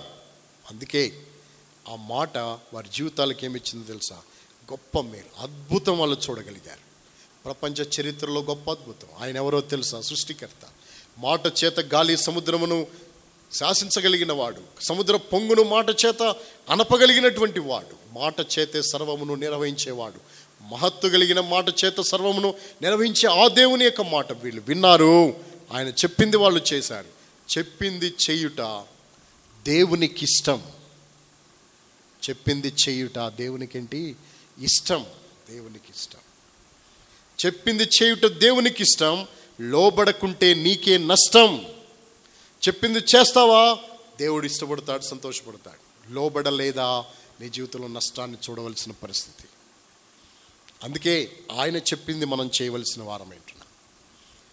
ఏంటి పరిచారకులు ఎట్లా విధేయత చూపారు? నేను కొన్ని మాటలు మీకు చెప్తాను, జాగ్రత్తగా వినండి. పరిచారకులు ఎట్లా విధేయత చూపినారు? రాతి బాణలు నీళ్ళతో నింపండి అన్నాడు ప్రభు. వెళ్ళారు, నీళ్ళతో నింపినారు. నింపేటప్పుడు ఒకడికి అనుమానం వచ్చింది. ఏంటి అనుమానము అంటే, అరే ఏంటి పోసేస్తున్నావు నీళ్ళన్నీ? ద్రాక్షారసం కోసం నింపమన్నది బాణల్ని. ద్రాక్షారసం కోసం నింపమంటే మనం నిండా కుతుకుల దాకా, అంటే ఎక్కడ పేకల దాకా అంచులు కంప్లీట్గా నింపేశామనుకో, ద్రాక్ష పుల్లు ఎక్కడేస్తాడరా? ద్రాక్ష పుల్లు వేయాలిగా, పంచదార వేయాలిగా, వేయాలా వద్దా? ద్రాక్షారసం ఎలా తయారు చేస్తున్నారు? చోడవరం బస్ స్టాండ్లో, పాడేరు దగ్గర, పాడేరులో, ఇంకా సిటీల్లో, విశాఖపట్నంలో సుబ్బరామరెడ్డి కాంప్లెక్స్లో ఒక మెయిన్ జ్యూస్ సెంటర్ ఉంది. అక్కడ వాళ్ళందరూ ఎగబడి కారులు ఆపి తాగుతూ ఉంటారు. అక్కడ ఇవన్నీ వాళ్ళు తాగుతున్నారు కదా. ఈ ద్రాక్షారసం ఎలా తయారు చేస్తారు? నిజంగా గానుగుల్లోకి వెళ్ళి తొక్కి తీసుకొస్తారా? గానుగుల్లోకి వెళ్ళి గానుగుల్లో తొక్కి తీయాలి ద్రాక్షారసాన్ని. గానుగుల్లో తొక్కుతారు. తలతలలాడే ద్రాక్ష పళ్ళు త్రొట్టిలో వేసి త్రొక్కెదము, తీయని ద్రాక్ష రసమును తీసి విందులలోనే త్రాగెదము. పాట, సండే స్కూల్ పాట, చిన్నపిల్లల పాట అది. తలతలలాడే ద్రాక్ష పళ్ళను తీసుకొచ్చి గానుగుల్లో వేసి తొక్కుతాం. తీయని ద్రాక్షారసం వస్తుంది, ఆ ద్రాక్షారసం విందుల్లో తాగుతాం అన్నారు వాళ్ళు. అవును, విందుల్లో తాగటానికి ఆ ద్రాక్షారసం తీసుకొస్తారు. ఇప్పుడు వెళ్ళి గానుగులకి వెళ్ళి తలతలలాడే ద్రాక్ష పళ్ళు కోసి విందుల్లో మరి తొక్కి తీసుకురావాలంటే పెళ్ళైపోద్ది. పెళ్ళైపోవటం కాదు, ఏంటి, వీళ్ళు అటు వెళ్ళటం, వీళ్ళు ఇటు రావటం, అటు వెళ్ళటం, ఇటు వెళ్ళటం అన్నీ అయిపోతాయి ఈ ద్రాక్షారసం తీసుకురావడానికి. అందుకని ఇప్పుడు ఇన్స్టెంట్గా తయారు చేయాలి. ఇన్స్టెంట్గా తయారు చేయాలంటే ఏం చేయాలా? ఇన్స్టెంట్గా తయారు చేయాలంటే ద్రాక్ష పళ్ళు వేసి పంచదార వేసి ఏం చేయాలా? గట్టిగా పిసికి ద్రాక్షారసాన్ని తయారు చేయాలి. ఇప్పుడు మనకు మిక్సీలు వచ్చినాయి. ద్రాక్ష పళ్ళు వేసి పంచదార వేసి ఐస్ గడ్డలు వేసి నీళ్లు పోసి ట్రని తిప్పేసి ఇచ్చేస్తున్నాడు, తాగేస్తున్నాం మనం. అబ్బా భలే ఉందిరా ద్రాక్షారసం అంటే. ఇది ఇన్స్టెంట్గా తయారు చేయడం. ఇప్పుడు ఇలా తయారు చేయాలంటే బాణల నిండా నీళ్ళతో నింపేస్తే ద్రాక్ష పళ్ళు వేసినప్పుడు నీళ్ళు ఏమవుతాయి? పైకి పొరిలిపోతాయి. అందుకని నింపులుగా వద్దురా, సగం పోతాంరా అన్నాడు ఒక పరిచారకుడు. ఒకడికి ఆలోచన వచ్చి అన్నాడు. అంటే అప్పుడు వాళ్ళు అన్నాడు, మనకొద్దు, అలా వద్దు, ఆయన ఏం చెప్పాడో అదే చేద్దాం. ఏం చేద్దాం? ఒకడికి వచ్చింది అనుమానం, మరొకడు అన్నాడు వద్దు, ఆమె చెప్పింది కదా, ఆయన మీతో చెప్పున్నది చేయుడని, ఆయన ఏం చెప్పాడు అదే చేద్దాం. సరే నింపేసినారు. ఇప్పుడు ముంచండ్రా అన్నాడు, ముంచాడు. ముంచినప్పుడు పక్కనోడు అంటాడు, అరే ఏంట్రా ముంచమంటాడు, నీళ్లు కదరా ఇవి, మనకెందుకు ముంచుదాం, ఆయన చెప్పింది చేయాలి. మన పని, మనం చేయాల్సిన పని ఆయన చెప్పింది చేయటమే. తీసుకువెళ్ళింది ప్రధానికి పోయింది. అరే ఏంట్రా పోయమంటాడు, మనం తీసుకెళ్ళేది నీళ్ళురా, బాణంలో పోసింది నీళ్లు, మన కల్లారా పోసాం, మనం చూసాం కల్లారా, మనం ముంచింది మనకి తెలుసురా, మనం నీళ్లు రా ముంచింది, మనం తీసుకెళ్ళేది కూడా నీళ్ళేరా. ఇప్పుడు తాగండి అని పోస్తే వాళ్ళు ఏమవుతారో తెలుసురా, వాళ్ళు మనల్ని దూషిస్తారు, కొడతారు, నిందిస్తారు, మనల్ని హింసిస్తారు కూడా. ఏంటి మీరు నీళ్లు తీసుకొచ్చి ద్రాక్షారసం అంటారు ఏంటంటారు, కాబట్టి మనం తీసుకెళ్ళకూడదురా అని ఒకడంటే ఇంకోడు అంటాడు. అలా వద్దు, ఆయన చెప్పింది చేద్దాం, ఆయన మీతో చెప్పున్నది. ఒకవేళ తనకి మనసు లేకపోయినా పక్కనోడు సరి చేస్తున్నాడు, వాళ్ళలో కమిట్మెంట్ వస్తుంది. ఏంటి ఆ కమిట్మెంట్? ఆయన చెప్పింది చేయాలి. అల్టిమేట్గా మనం ఏం చేయాలో తెలుసా? చివరికి మనం పూనుకునేటప్పటికి పని జరిగించే పనిలోకి వచ్చేసరికి మనం చేయాల్సింది ఏంటో తెలుసా? ఆయన చెప్పిందే చేయాలి. నీ జీవితం అనుమానాలు ఉండొచ్చు, సందేహాలు ఉండొచ్చు, డౌట్లు రావచ్చు. ఎన్ని డౌట్లున్నా నీవు పని చేసేటప్పటికి కంపల్సరిగా ఆయన మాటకు లోబడే విధేయతో పని చేయాలి. అప్పుడే ఈ అద్భుతాన్ని నువ్వు చూస్తావు. రంగు రుచి వాసన లేనటువంటి నీరు ఏమైందో తెలుసా? రంగు రుచి వాసన కలిగిన ఏమైంది? ద్రాక్షారసమైంది. అద్భుతమైన కార్యం జరిగించబడింది. ఇక్కడ ఒక విషయాన్ని నేను మీకు చెప్పాలని కోరుతున్నాను. ఏంటి ఆ విషయం అంటే, ఆయన చెప్పింది చేస్తే వచ్చే లాభం ఏంటో తెలుసా? మహిమ వస్తుంది. ఏమొస్తుంది? మహిమ, గ్లోరీ. రండి చదవండి, 2వ అధ్యాయం 11వ వచనం. యోహాను సువార్త 2వ అధ్యాయం 11వ వచనం.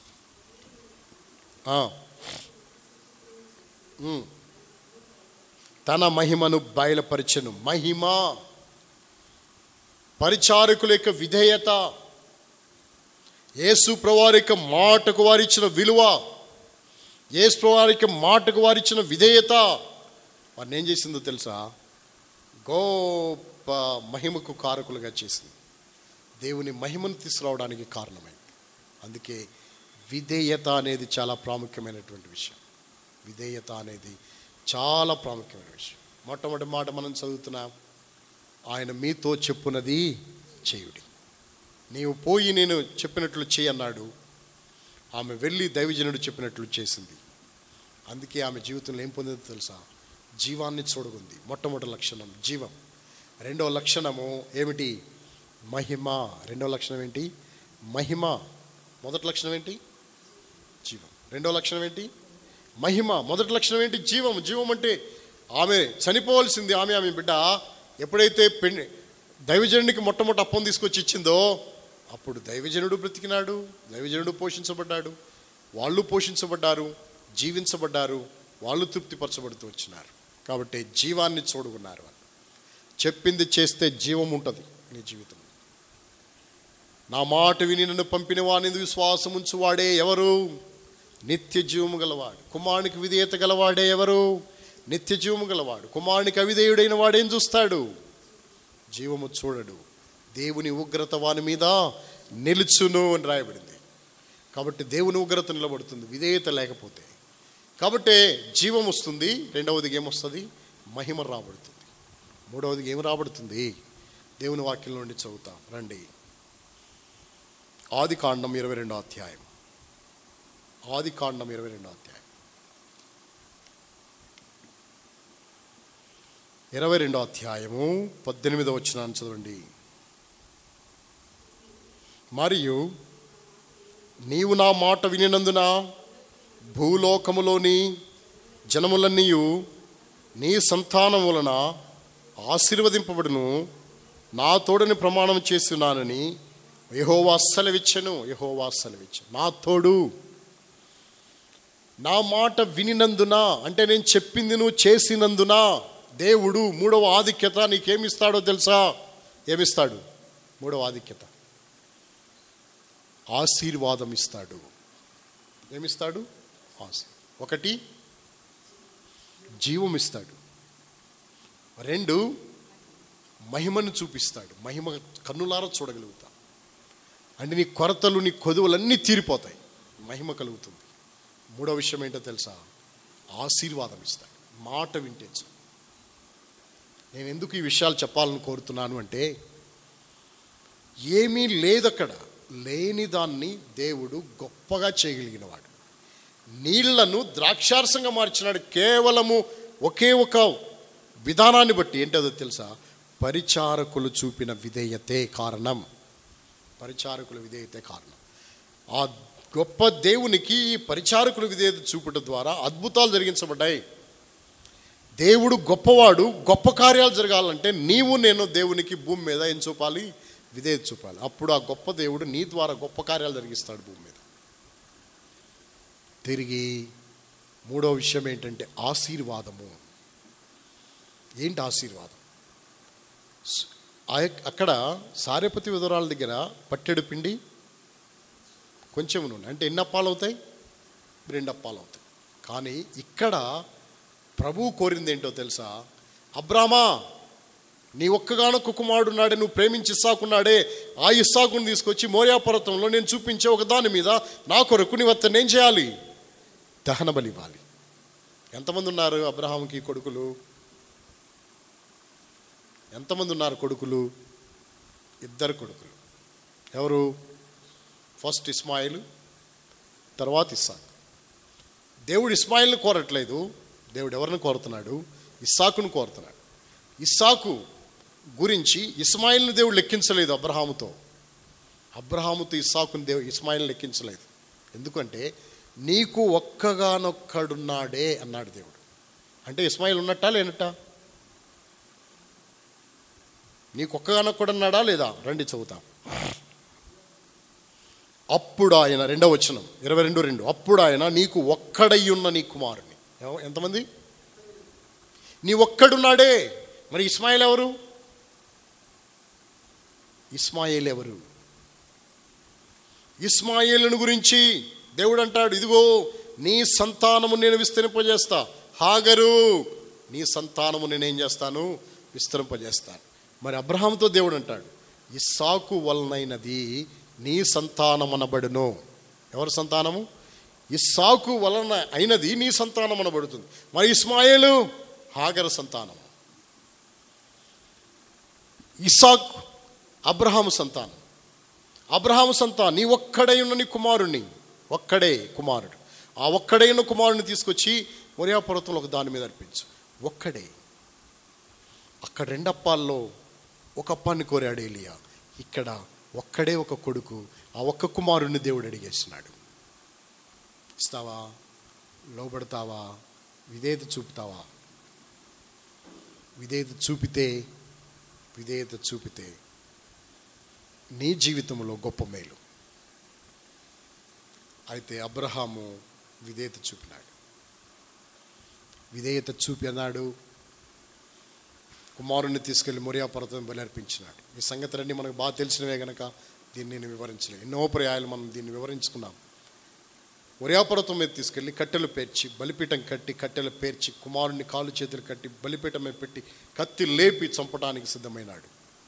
అప్పుడు దేవుడు అన్నాడు, నీ ఒక్క కుమారుణ్ణి ఇవ్వటానికి నువ్వు నాకేం చేయలేదు, వెనతీయలేదు అని అంటమే కాదు, అక్కడ ఒక మాట అన్నాడు, నా మాట వినినందున నీ వలన భూలోకంలోని జనములన్నీ ఏం చేయబడును అంటే నీవు ఆశీర్వదించబడతావు, నీ వలన భూలోకంలోని జనములన్నీ ఏం చేయబడతాయి అంటే దేవుడు చెప్పింది చేస్తే,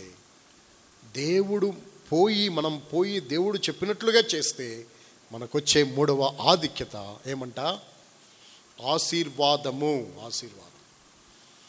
ఫస్ట్ జీవం వస్తుంది, 2 మహిమ వస్తుంది, 3 ఏమొస్తుంది, ఆశీర్వాదం వస్తుంది, 4 ఏమొస్తుంది, చెప్పింది చేయాలి. ఏ డౌట్ పడొద్దు, ఏ అనుమానం పెట్టుకోవద్దు, ఏ ప్రశ్నలు వేయొద్దు. చెప్పింది చెప్పినట్లు చేసేయి. ప్రశ్నలు వేశావా మహిమను చూడలేవు. ఏదో ప్రశ్నలు వేసి చేస్తే ఏదో చేశావు కాబట్టి చేశావు, కానీ మనస్ఫూర్తిగా నువ్వు చేయనట్టు. మనస్ఫూర్తిగా చెయ్యి. దేవుడు ఏది చెప్పినా 5 విధాలుగా చేయాలి. మనం 4 విధాలు, 5వ విధం కూడా చేయాలి. ఈ 5 విధాలుగా మనం చేయవలసి ఉంటుంది. అది నేను తర్వాత మీకు చెప్తాను.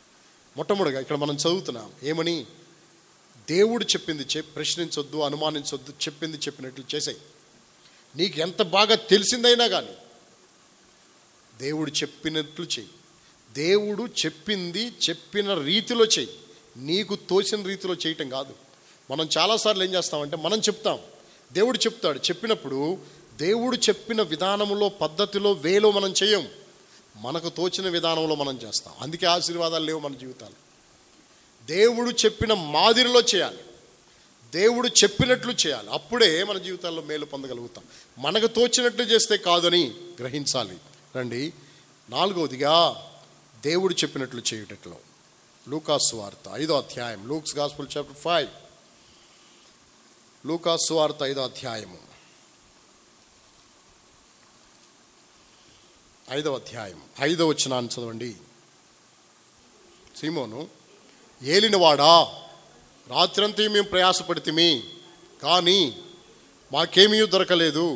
ఆయనను నీ మాట చొప్పున వలలు వేతునని. ఏలినవాడా, రాత్రంతా ప్రయాసపడితే ఒక్క చేప పడలేదు, అయినా నీ మాట చొప్పున వేస్తున్నా అన్నాడు. వేశాడా లేదా? వేశాడు. చేపలు పడినాయా లేదా? రాత్రంతా కష్టపడ్డాము, చేపలు పడలేదు. బయటికి తీసుకొచ్చారు, ఒక్క చేప అంటే ఒక్క చేప పడలేదు. వాళ్ళు అనుకొని ఉండొచ్చు, ఇవాళ ఆ చేప పడితే బాగుండు. ఏ చేప? పులస. ఇవాళ పులస పడితే బాగుండు, మంచి రేట్ వస్తుంది. అయినా పులసలు సముద్రంలో పడతాయా, గోదావరిలో పడతాయా? తిబిరియా సముద్రము, గలిలయ సముద్రము, ఆ సముద్రంలో వీళ్ళు ఆరితేరిన వాళ్ళు చేపలు పట్టడంలో. ఒక చేప ఉంటుంది, ఆ చేప మంచి రుచికరమైనది, అది దొరికితే నిప్పుల మీద కాల్చుకుని చక్కగా తినొచ్చు కదా అని ఆరాట పడతా వీళ్ళూరుతా వాళ్ళు చేపలు పడతా ఉన్నారు. ఒక్క చేప పడలేదు. అప్పుడు వాళ్ళకి ఎలా ఉంటుంది? నోట్లో నీళ్ళు ఊరిని కాస్త ఎండిపోయి ఉంటాయి. ఆశతో వెళ్ళుంటారు చేపలు పట్టడానికి. ఇప్పుడు చేపలు పడలేదు, ఒక్క చేప పడలేదు వాళ్ళకి. చేప పడకపోయేసరికి వాళ్ళు నిరాశపడి ఉంటారు. ఒడ్డుకు తీసుకొచ్చారు వాళ్ళను. దోణిను ఒడ్డుకు తీసుకొచ్చి లంగరేసి సముద్ర తీరాన పెట్టి అక్కడ సముద్రంలో వలలు బాగు చేసుకుంటున్నాడు. ఎవరు? పేతురు. సీమోను వలలు బాగు చేసుకుంటున్నాడు, వలలు శుభ్రం చేసుకుంటున్నాడు, వలలు కడుక్కుంటున్నాడు. కడుగుతున్నారు వలలు. కడుగుతూ ఉండగా యేసుక్రీస్తు ప్రభు సముద్ర తీరాన వాక్యం చెప్తున్నాడు. ఇది ఫస్ట్ టైం ప్రభు యేసుక్రీస్తు వారిని సీమోను చూడటం. వలలు కడుక్కుంటా ఉన్నాడు. ఎంతోమంది ప్రజలు వచ్చి పడిపోతున్నారు ఆయన మీద. చూస్తున్నాడు సీమోను ఆసక్తిగా, ఏంటి ఈయన ఎవరబ్బా, ఎంతమంది వచ్చి పడిపోతున్నారు ఈయన మీద. అప్పుడు వచ్చి అన్నాడు, సీమోను నీ దోణిని కొద్దిసేపు నాకు ఇస్తావా? ఇస్తాను. సరే, యేసు దోణిలో ఎక్కాడు. సీమోను కొద్దిగా లోపలకు తొయ్యవా, కొంచెం లోతుకు తొయ్యవా. కొంచెం తోశాడు. కొంచెం తోయమంటే కొంచెమే తోశాడు. మనం కొంచెం తోయమన్నాం అనుకో ఏం చేస్తాం, తోసేస్తాం. కానీ పేతురు ఏం చేసినాడంటే కొంచెమే తోసినాడు. పేతురు ఒకటి చేయమంటే రెండు చేసే అలవాటు ఉంది పేతురికి, కానీ ఇక్కడ మాత్రం ఒకటే చేసినాడు. కొంచెం తొయ్య అంటే తోశాడు. తోసిన తర్వాత ఇప్పుడు లోపల నుండి వాక్యం చెప్పాడు. చెప్పిన తర్వాత ఇప్పుడు ప్రభు అన్నాడు, పేతురు లోతుకు నడిపించి వలవై. ఏం చేయి, లోతుకు నడిపించి వలవై. ఎందుకయ్యా వలలు ఎందుకు వేయటం? ఇప్పుడు పడతాయి అనుకున్నావా? పడవు. చేపలు ఎప్పుడు రాత్రిపూట పడతాయి, ఇప్పుడు పడే టైం కాదు. అయినా నీకేం తెలుసు చేపల సంగతి? సుత్తులు, మేకులు, తర్వాత చెక్క మొక్క నీకు తెలుసు, కానీ నీకేం తెలుసు చేపల సంగతి అనాల్సింది ఎవరు? సింహం అనేవాడే. మరి ఆ రోజు ఎందుకు అనలేదు?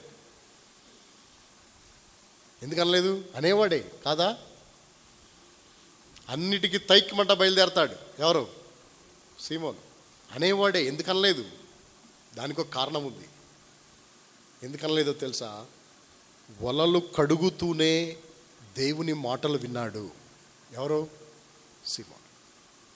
వలలు కడుగుతూనే అక్కడ ఆయన చెప్పే మాటలు విన్నాడు. అందుకే అన్నాడు, ఏలినవాడా అన్నాడు. అందుకే చెప్పాడు, రాత్రంతా చేపలు పడలేదు, మా వల్ల ఏం కాలేదు, మేము నిస్సహాయమైన వాళ్ళము అని తన నిజస్థితిని చెప్పేసుకున్నాడు, నిస్సహాయతను ఒప్పేసుకున్నాడు. అయితే ఇప్పుడు నువ్వు లోతుకు నడిపించి వలవేయి అంటే అప్పుడు అన్నాడు, ఒక్క చేప కూడా పడలేదయ్యా, అయినా నీ మాట చొప్పున ఏం చేస్తాను. ఎంత బుద్ధిమంతుడో! ఎవరో? పేతురు. ఎంత బుద్ధిమంతుడిగా మనం ఎక్కడ చూడలేం. ఎవరిని? పేతురుని. ఎక్కడ చూసినా పొగిడించుకోవటమో తిట్టించుకోవటమో ఏదోటి ఉంటుంది. పొగిడించుకున్నాడు అనుకో, మళ్ళీ వెంటనే ఏం చేసుకోవాలా? తిట్టించుకోవాలి. ఏదోటి చేస్తూనే ఉంటాడు ఎక్కడో చోట. ఇక్కడ మాత్రం ఎంత బుద్ధిమంతుడు అన్నాడు, నీ మాట చొప్పునేస్తున్నావలా అనేసాడు. ఏమైందో తెలుసా? విస్తారమైన చేప. ఎన్ని చేపలు?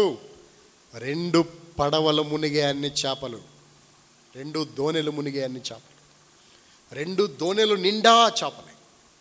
లైఫ్లో అన్ని చేపలు పట్టిన సందర్భము పేతురికి ఎక్కడా లేదు. ఇదే ఫస్ట్ టైం. యేసుక్రీస్తు ప్రభువుతో మంచి రికార్డ్ బ్రేక్ చేసినాడు. ఎవరు? పేతురు. Record break. రికార్డు బద్దలైపోయింది. ఏంటా రికార్డ్ బ్రేక్ అంటే? ఒకే ఒక విడతకు, ఒకే ఒకసారికి ఎన్ని చేపలు? 2 పడవలు మునిగే ఎన్ని చేపలు, విస్తారమైన చేపలు రాసి చూచాడు. అంటే నేను చెప్పాలనుకున్న మాట ఏంటో తెలుసా? ఆయన చెప్పినట్లుగా నువ్వు చేస్తే 4వదిగా నీకు వచ్చే లాభం ఏంటో తెలుసా? మేలు జరుగుతుంది. ఇక్కడ ఒక విషయాన్ని గుర్తుపెట్టుకో. పేతురు, సీమోను తన దోణెను ఎవరికిచ్చాడు? యేసుప్రభుకి ఇచ్చాడు. యేసుప్రభు ఏమన్నా ఊరికినే మళ్ళీ ఇచ్చేసాడా?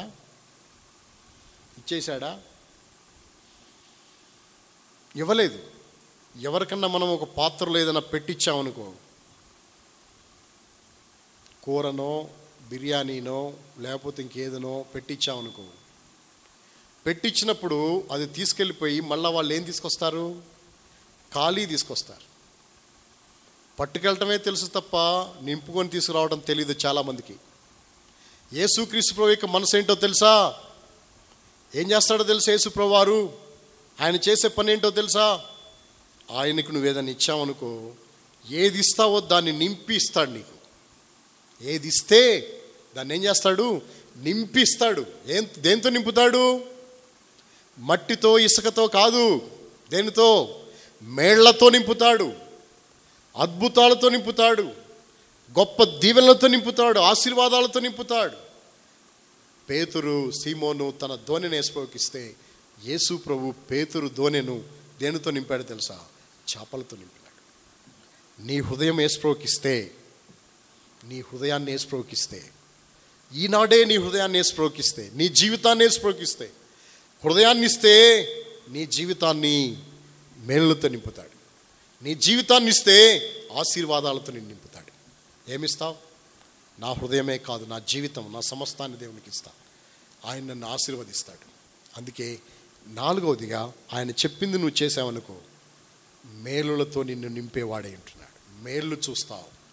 సీమోను బుద్ధిమంతుడుగా, ప్రశ్నించకుండా, ఎదురు చెప్పకుండా, అనుమానించకుండా, సందేహించకుండా దేవుడు చెప్పింది చేశాడు. అందుకే అతని జీవితంలో ఏం పొందాడు? మేలు పొందాడు. గొప్ప మేలు, రికార్డు బ్రేక్. తన చేపల పట్టే హిస్టరీ చరిత్రలో ఎప్పుడు అన్ని చేపలు పడలేదు, అన్ని చేపలు చూడగలిగినాడు. అద్భుతాలు చేసే దేవుడు నీ దేవుడు. అందుకే నీవు నేను ఆయన చెప్పినట్లు చేయాలి. అది సారేపతిలో ఉన్న విధవరాలు చేసింది. అది గలిలయలోని కానా అనే ఊరిలో ఉన్న పరిచారకులు చేశారు పెండ్లి విందులో. అది అబ్రహాము చేశాడు. అది సీమోను పేతురు జరిగించినాడు. అది జరిగించాడు. అందుకే వారి జీవితాల్లో అద్భుతం జరిగింది. ఈనాడు నీ జీవితంలో, నా జీవితంలో, మన జీవితాల్లో అద్భుతాలు జరుగుతున్నాయా?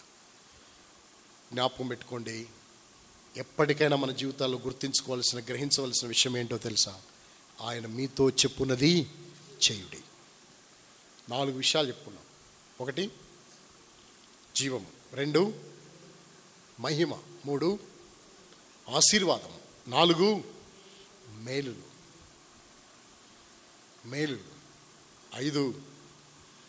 5వది చెప్పనా? 5వ విషయం కూడా చెప్పేసుకుందాం.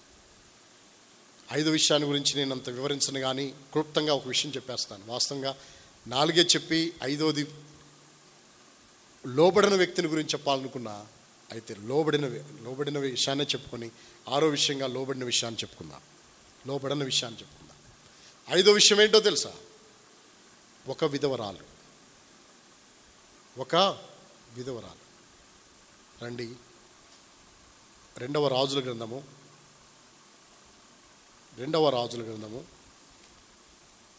4వ అధ్యాయం.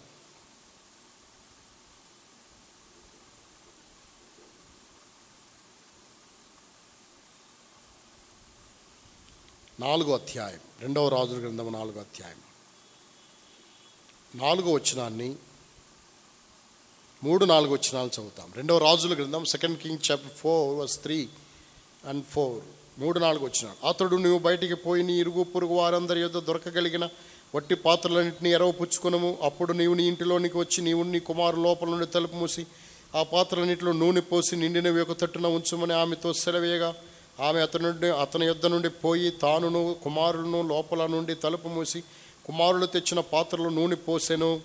పాత్రలన్నీ నిండిన తరువాత ఇంకా పాత్రలు తెమ్మని తన కుమారునితో చెప్పగా వాడు మరేమీ లేవని చెప్పాను. అంతలో నూనె నిలిచిపోయెను.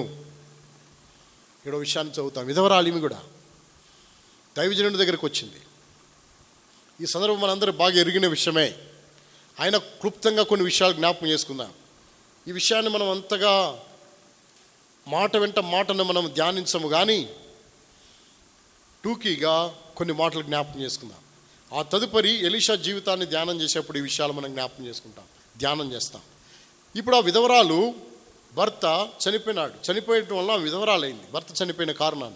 ఆమె భర్త ఎలీషా ప్రవక్త యొక్క శిష్యుల్లో ఒకడు. అతడు చనిపోయేటప్పుడు అప్పులతో చనిపోయినాడు.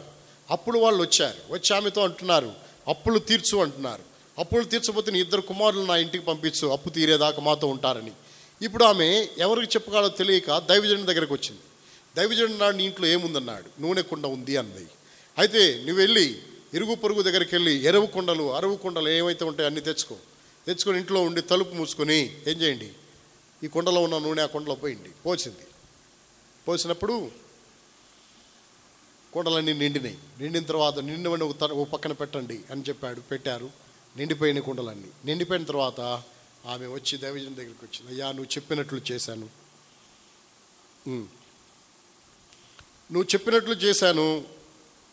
కాబట్టి నువ్వు చెప్పినట్లు చేశాను నేను. నూనెంతా ఒక కుండలో ఉన్న నూనె అన్ని కుండల్లో నిండిపోయిందయ్యా అని చెప్పింది. చెప్పినప్పుడు ఆయన అన్నాడు, అమ్మా, ఆ నూనె అమ్మేసి అప్పులు తీర్చేసుకొని మిగతా వాటితో నీవు నీ బిడ్డ ఎట్లా ఉండండి, చక్కగా బ్రతకండి అని చెప్పినాడు. చూడండి ఆ మాట 7వ వచనం చదువుతున్నాను. ఆమె దైవజనుడైన అతని యొద్దకు వచ్చి సంగతి తెలియజెప్పగా అతడు, నీవు పోయి ఆ నూనె నమ్మి నీ అప్పు తీర్చి మిగిలిన దానితో నీవును నీ పిల్లలను బ్రతుకుడని ఆమెతో బ్రతకండి.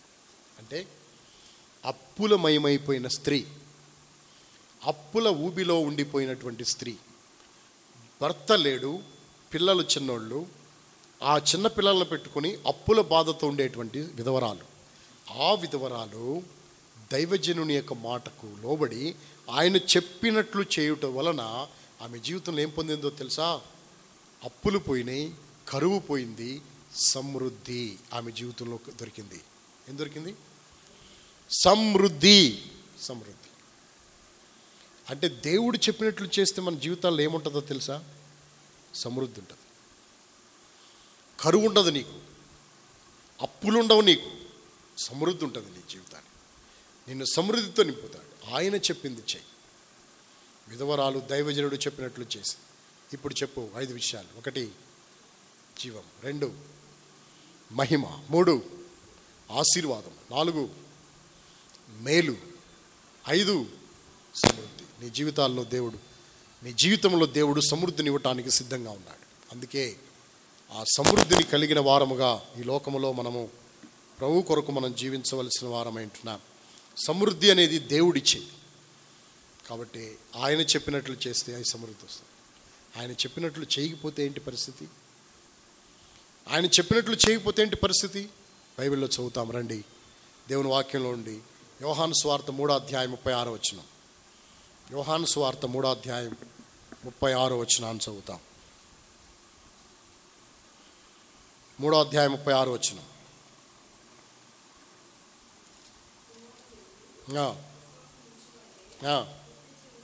కుమారుని యందు విశ్వాసం ఉంచువాడు నిత్య జీవము గలవాడు, విధేయుడు కానివాడు జీవము చూడగాని దేవుని ఉగ్రత వాని మీద నిలిచి ఉండును. వాని మీద ఏమై ఉండును? నిలిచి. దేవుని కుమారునికి విధేయత చూపకపోతే, నీ ప్రభువుని విధేయత చూపకపోతే, ఆయన చెప్పింది నువ్వు చేయకపోతే, విధేయత నీ జీవితంలో లేకపోతే జీవము చూడడు. దేవుని ఉగ్రత వాని మీద ఏమై ఉండును? నిలిచి. బైబిల్ గ్రంథంలో ఒక సందర్భాన్ని నేను మీకు జ్ఞాపకం చేయాలని కోరుతాను. దేవుడు చెప్పేది కష్టమైనవి ఏం కావు, ఆయన ఆజ్ఞలు భారమైనవి కావు. ఆయన ఆజ్ఞలను మనం అనుసరించి నడవాలి. నడిచినప్పుడు దేవుడు మనల్ని దీవిస్తాడు. ఎలా దీవిస్తాడు? అబ్రహామును దీవించినాడు, దావీదును దీవించినాడు, ఇంకెంతోమంది భక్తులను దీవించినాడు. దేవుడు చెప్పినట్లు చేయడం ద్వారా ఒక మనుషుడు ఉన్నాడు. దేవుడు చెప్పాడు, నీవు వెళ్ళి అమాలేకీలను బొత్తిగా ఏం చేయి? నిర్మూలన చేయి. అమాలేకీలను బొత్తిగా నిర్మూలన చేయి. ఎవరెవరు నిర్మూలన చేయాలో కూడా చెప్పాడు అక్కడ. 15వ అధ్యాయము 1 శామ్యుయల్ చాప్టర్ 15, 1 సమూయేలు గ్రంథం 15వ అధ్యాయం 3వ వచనాన్ని చదువుతాం. 15వ వచనం. కాబట్టి నీవు పోయి కనికరింపక అమాలేకీయులను హతము చేయము. పురుషులనేమి, స్త్రీలనేమి, బాలురునేమి, పసిపిల్లనేమి, ఎద్దులనేమి, గొర్రెలనేమి, ఒంటెలనేమి, గార్ధములనేమి అన్నిటిని హతము చేసి వారికి కలిగినది బొత్తిగా పాడు చేసి అమాలేకీయులను నిర్మూలము చేయమని చెప్పాను.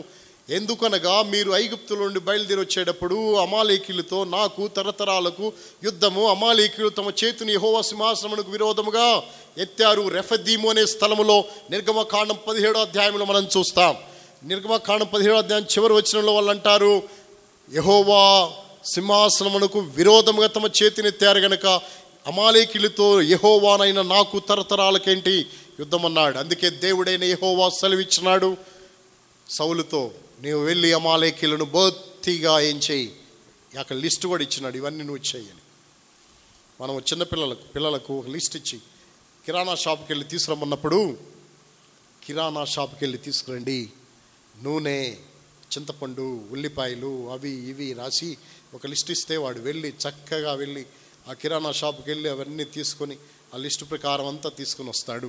వచ్చినప్పుడు మనం వాడిని అంటాం, చిట్టి కన్నా ఎంత బాగా తెచ్చావురా అని, ఎంత బాగా చేసావురా, ఒక్కడు కూడా మర్చిపోకుండా అన్ని వస్తువులు తీసుకొచ్చావురా అని చెప్పి వాడిని మనం మెచ్చుకుంటాం. ఈ గొప్ప రాజు ఇశ్రాయేలుకు ప్రముఖుడైనటువంటి ప్రథముడైనటువంటి ఈ రాజు దేవుడు చెప్పిన మాటను ఏం చేయలేదు. లిస్ట్ ఇచ్చినాడు దేవుడు, ఇదంతా నువ్వు చేయి.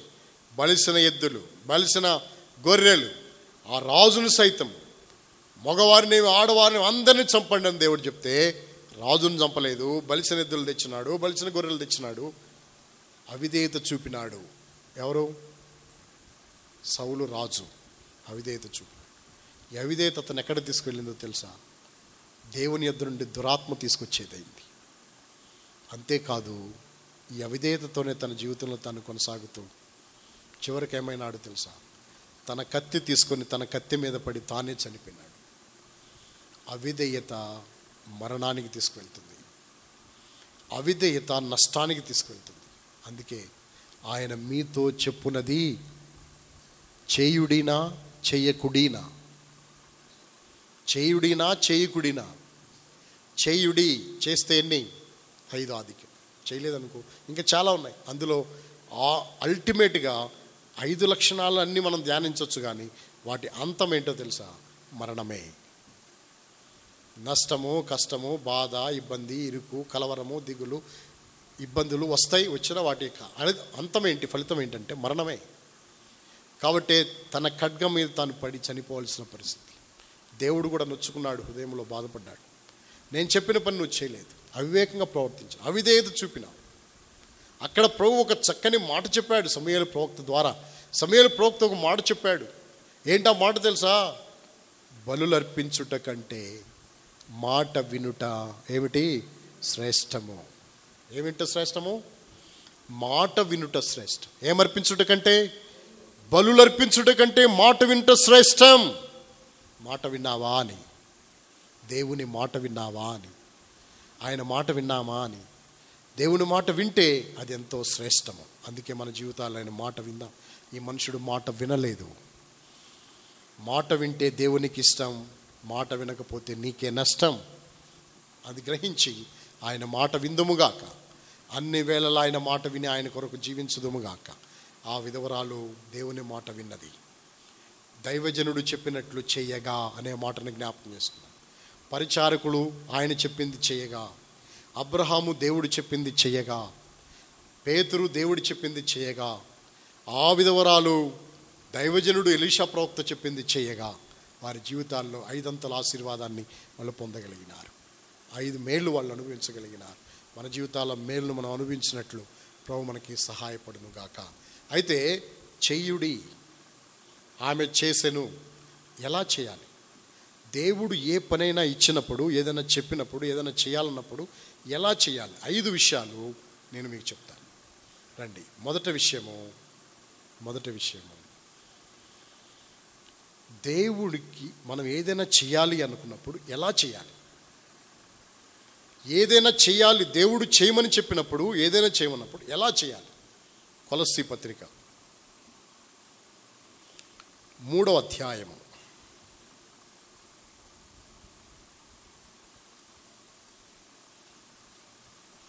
కొలస్సీలకు రాసిన పత్రిక అపోస్తలుడైన పౌలు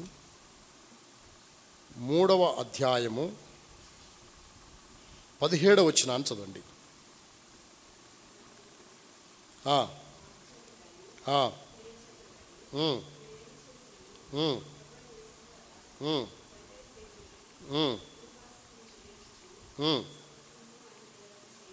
సమస్తమును ఆయన పేరట చేయుడి. ఎక్కడ ఏం చేయాలా? మొట్టమొదటి మాట, ఏం చేసినా, నువ్వు ఏం చేసినా సమస్తమును ఎవరి పేరట చేయాలి? దేవుని పేరున చేయాలి. దేవుని పేరట చేయాలి. ఆయన నామమున చేయాలి. దేవుని పేరున చేయి. కొలస్సీ పత్రిక 3వ అధ్యాయం 17వ వచనం, 3:17. ఇంకా 3లోని చూస్తున్నారు, 3:17. కాబట్టి కొలస్సీ పత్రిక 3వ అధ్యాయం 17వ వచనంలో సమస్తమును ఎలా చేయండి? ఆయన పేరట చేయండి. దేవుని పేరట చేస్తున్నాడు. నా పేరట ఎవరన్నా చేర్చుకుని గిన్నెడు చన్నీళ్ళు ఇస్తే ఫలం ఏం చేసుకోరు? పోగొట్టుకోరు. నా పేరట మీరు ఏం చేసినా దేవుడు దానికి ఏమిస్తాడో తెలుసా? ప్రతిఫలం ఇస్తాడు. నా పేరంటే నా పేరు కాదు, దేవుని పేరిట. కాబట్టి ఆయన పేరట చేయాలి అనేది గుర్తుపెట్టుకోండి. ఆయన పేరట సమస్తమును జరిగించండి అన్నాడు.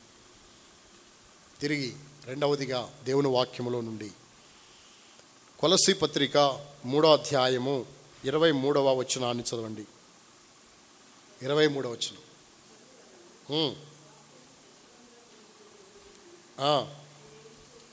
మీరేమి చేసినాను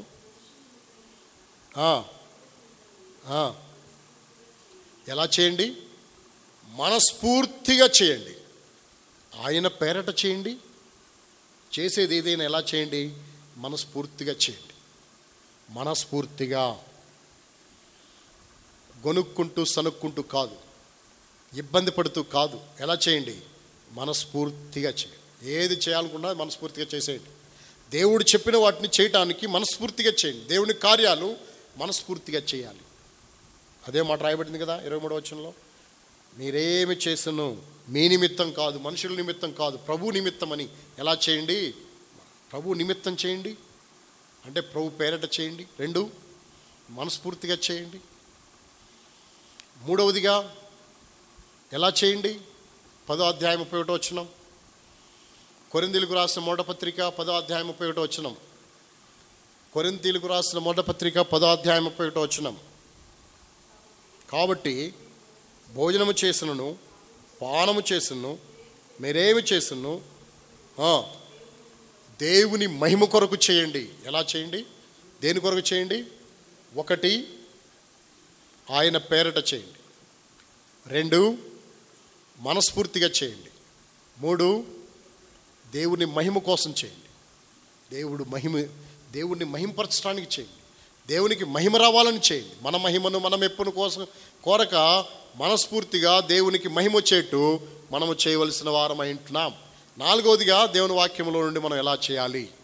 తెస్సలోనికైలకు రాసిన 2వ పత్రిక 3వ అధ్యాయము 13వ వచనం. తెస్సలోనికైలకు రాసిన 2వ పత్రిక 2 Thessalonians chapter 3 verse 13, 3వ అధ్యాయం 13వ వచనం. సహోదరులారా, విసుగకుండా చేయండి. మేలు చేసినా ఏం చేయొద్దు, విసుగకుండా. దాన్ని ఇంకో మాటలు కూడా మనం చెప్పుకోవచ్చు. 1 పేతురు 4వ అధ్యాయం 9వ వచనం. 1 Peter chapter 4 verse 9, 19 కాదు 9. సనుగు కొనకుండా ఒకనికి ఒకడు ఆతిథ్యము చేయుడి. ఆతిథ్యము చేసేటప్పుడు ఎలా చేయాలి? సనుగుకోకుండా. 1, ప్రభు పేరట చేయండి. 2, మనస్ఫూర్తిగా చేయండి. 3, దేవుని మహిమ కొరకు చేయండి. 4, విసుగకుండా సనగకుండా చేయండి. ఎలా? విసుగకుండా చేయండి, సనుక్కోకుండా చేయండి. 1, ఆయన పేరట. 2, మనపూర్వకంగా మనస్ఫూర్తిగా. 3, మహిమ కొరకు. 4, విసుగకుండా సనగకుండా చేయాలి. ఇప్పుడు ఈ 4 లక్షణాలు సారెపతి వివరాల్లో మనం చూడొచ్చా? చూడలేమా? సారెపతి వివరాల్లో చూడొచ్చు, పరిచారకుల్లో చూడొచ్చు, అబ్రహాములో చూడొచ్చు, పేతురులో చూడొచ్చు, తర్వాత ఎవరిలో? ఆ విధవరాల్లో చూడొచ్చు. వాళ్ళు దేవుణ్ణి బట్టి చేశారు, మనస్ఫూర్తిగా చేశారు, దేవుని మహిమ తీసుకొచ్చారు వాళ్ళు. అంతేకాదు, సనుక్కోలేదు, విసుగు చెందలేదు, దేవుని కొరకు చేశారు. తిరిగి 5వదిగా ఏం చేయమంటాడో తెలుసా దేవుడు? హెబ్రీ పత్రిక 13వ అధ్యాయం 16వ వచనం. హెబ్రీ పత్రిక 13వ అధ్యాయం 16వ వచనం. హెబ్రీ పత్రిక 13వ అధ్యాయం 16వ వచనం. ఉపకారమును ధర్మమును చేయ మర్చిపోకుడి, అట్టి యాగములో ఏం చేయటం మర్చిపోద్దు? ఉపకారం చేయటం మర్చిపోవాకు, ధర్మము చేయుట మర్చిపో. కరోనా వైరస్ రాకముందు స్వార్థం ఉండేది మనుషుల్లో. కరోనా వైరస్ వచ్చిన తర్వాత స్వార్థం కొద్దిగా తగ్గినట్టు అనిపించింది. ఎందుకో తెలుసా? ప్రతి ఊరిలో హైవేలు వెంట ఊర్లు ఉన్నాయి. ఆ ఊర్లలో వాళ్ళు ఒక టెంట్ వేసుకొని బిర్యానీ ప్యాకెట్స్, పులిహార ప్యాకెట్స్, తర్వాత వాటర్ ప్యాకెట్స్ అన్నీ పెట్టి వలస నడుచుకుంటూ వెళ్ళిపోయిన కార్మికులకి ఏం చేశారు? ఇచ్చారు. ఎంతవరకు అలా ఇచ్చేవాళ్ళ? ఇప్పుడు స్వచ్ఛందంగా ఎవరి కాళ్ళకే హృదయంలో ధర్మం చేయాలి, ఉపకారం చేయాలి, మేలు చేయాలి, ఒకళ్ళ దయ చూపాలనే ఆసక్తి వచ్చింది మనుషులకి. చచ్చిపోతే ఏంటి మన జీవితం? ఎంతోమంది చనిపోతున్నారు. రేపు మనం చచ్చిపోతామేమో తెలియదు. ఏం చేసుకుంటావు ఈ ఆస్తి? ఈ వైరస్ వచ్చేసింది, ఈ ఆస్తి ఏం చేసుకుంటావు? దాచిపెట్టుకుంటే అక్కడ దాగే ఉండదు తప్ప అది నీ అనుభవంలోకి రాదు అని చెప్పి చాలామంది ధర్మం చేయడానికి ముందుకు వచ్చినారు. ఉపకారమును ధర్మమును చేయుట ఏం చేయొద్దు, మర్చిపో. ఒకరికి నువ్వు ధర్మం చేసింది దేవుడు లెక్కిస్తాడు. ఒకరికి ఉపకారం చేసింది దానికి ప్రత్యుపకారం నీకు లభిస్తుంది ఈ భూమి మీద. నువ్వు ఎవరికైనా ఉపకారం చేసావా, దానికి ప్రత్యుపకారం ఈ భూమి మీద నువ్వు అనుభవిస్తావు. ఎవరికైనా నువ్వు ధర్మం చేసావా, ఆ ధర్మం దేవుని దగ్గర లెక్కలో రాయబడుతుంది. బైబిల్లో రాయబడింది ఏమని? కొర్నేలీ, నీ ప్రార్థనలు నీ ధర్మ కార్యములు దేవుని సన్నిధికి జ్ఞాపకార్థముగా చేరినవి. నీ ధర్మ కార్యాలు జ్ఞాపకార్థంగా ఉంటాయి. అక్కడ మన ధర్మ కార్యములు జ్ఞాపకార్థంగా ఉండటానికి జ్ఞాపకార్థంగా దేవుని సముఖంలో గ్రంథం రాయబడుతుంది. జ్ఞాపకార్థ గ్రంథము దాని పేరు. నీ ధర్మ కార్యములు అన్నీ అక్కడ రాయబడుతున్నాయి. అందుకే ఈనాడు మన జీవితాల్లో మనం జ్ఞాపకం చేసుకోవాలి. 5 ఆయన చెప్పింది ఇలా మనం చేయాలి. ఆయన పేర చేయాలి, మనస్ఫూర్తిగా చేయాలి, ఆయన మహిమ కొరకు చేయాలి, విసక్కుండా సనుక్కోకుండా చేయాలి. తర్వాత ఉపకారమును ధర్మమును చేయాలి. అలాగూ మన జీవితాల్లో అలా ఉపకారం చూపి ఏలియాకు ధర్మముగా జీవించి ధర్మము చేసి ఉపకారముగా చూపి ఏలియాను పోషించి ఏలియా ద్వారా దీవించబడి పోషించబడిన జీవించబడిన ధన్యురాలు ఎవరు? సారెపతు విధవరాలు. అందుకే ఆయన మీతో చెప్పున్నది చేయుడి. నీవు పోయి నేను చెప్పినట్లు చేయి. ఆమె వెళ్ళి దైవజనుడు చెప్పినట్లు చేయగా. మోకరించండి, ప్రార్థన చేసుకుందాం. ఈ రాత్రికాల సమయంలో దేవుని వాక్యం నుండి కొన్ని మాటలు మనం జ్ఞాపకం చేసుకుంటూ వచ్చాం. జీవము గల దేవుడు నా గమనానికి కొన్ని తలంపులు తీసుకుని వచ్చినాడు. ఏలియా భక్తుని జీవితంలో నుండి ఆయన జీవించిన విధానము, దేవుని యొక్క మాటను ఎంత స్పష్టముగా ఆజ్ఞాపించినాడు. నీవు పోయి నేను చెప్పినట్లు చెయ్యి. వనకలేదు, భయపడలేదు, ఏమనుకుంటుందో అని సందేహించలేదు.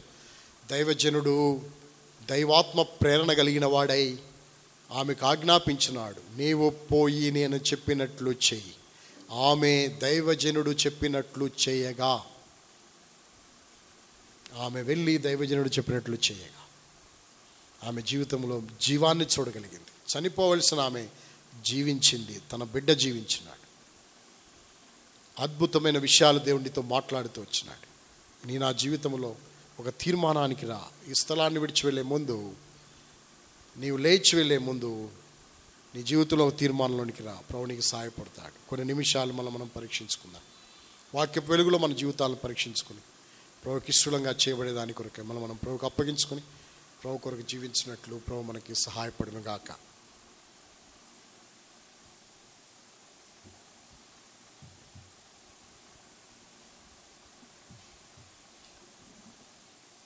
ప్రేమ కలిగిన మా తండ్రి, నమ్మకమైన మా దేవా, యేసుక్రీస్తు ప్రభువారి శ్రేష్టమైన పరిశుద్ధ నామమున మీరు అనుగ్రహించిన మీ జీవము గల మీ మాటలను బట్టి మీకే స్తోత్రాలు.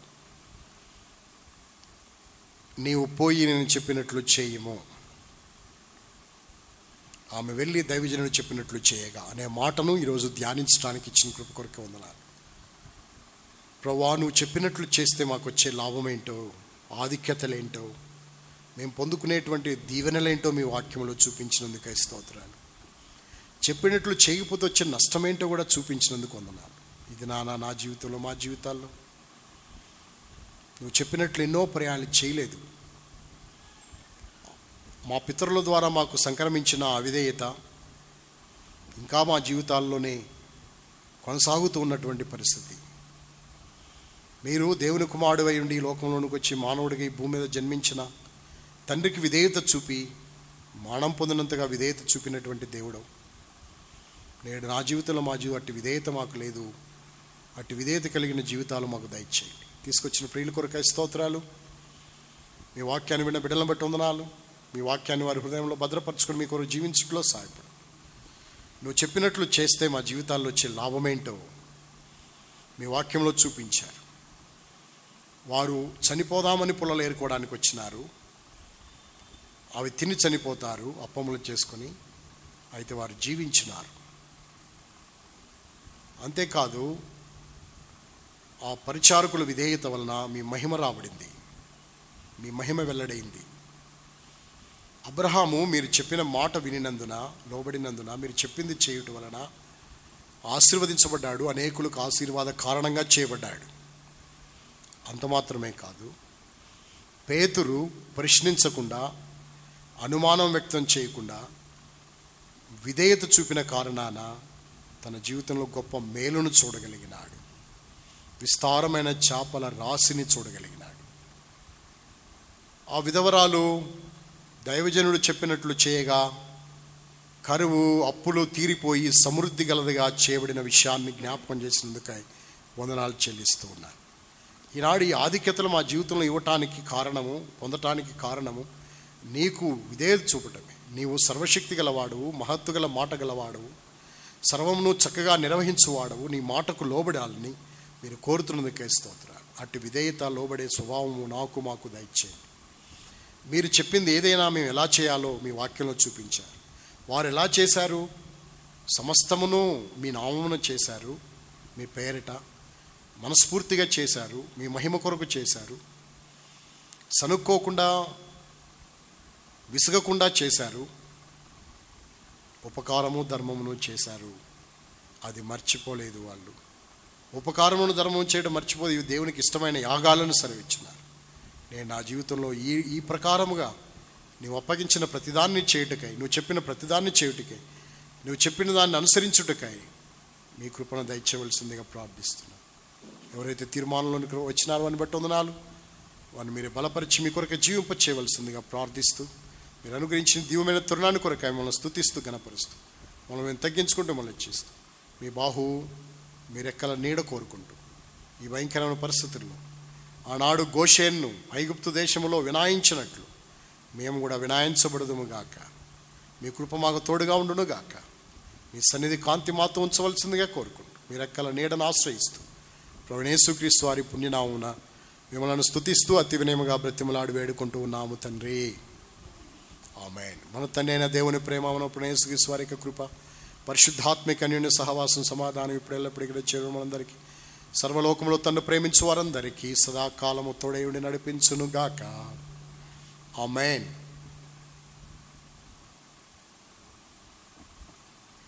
Praise the lord.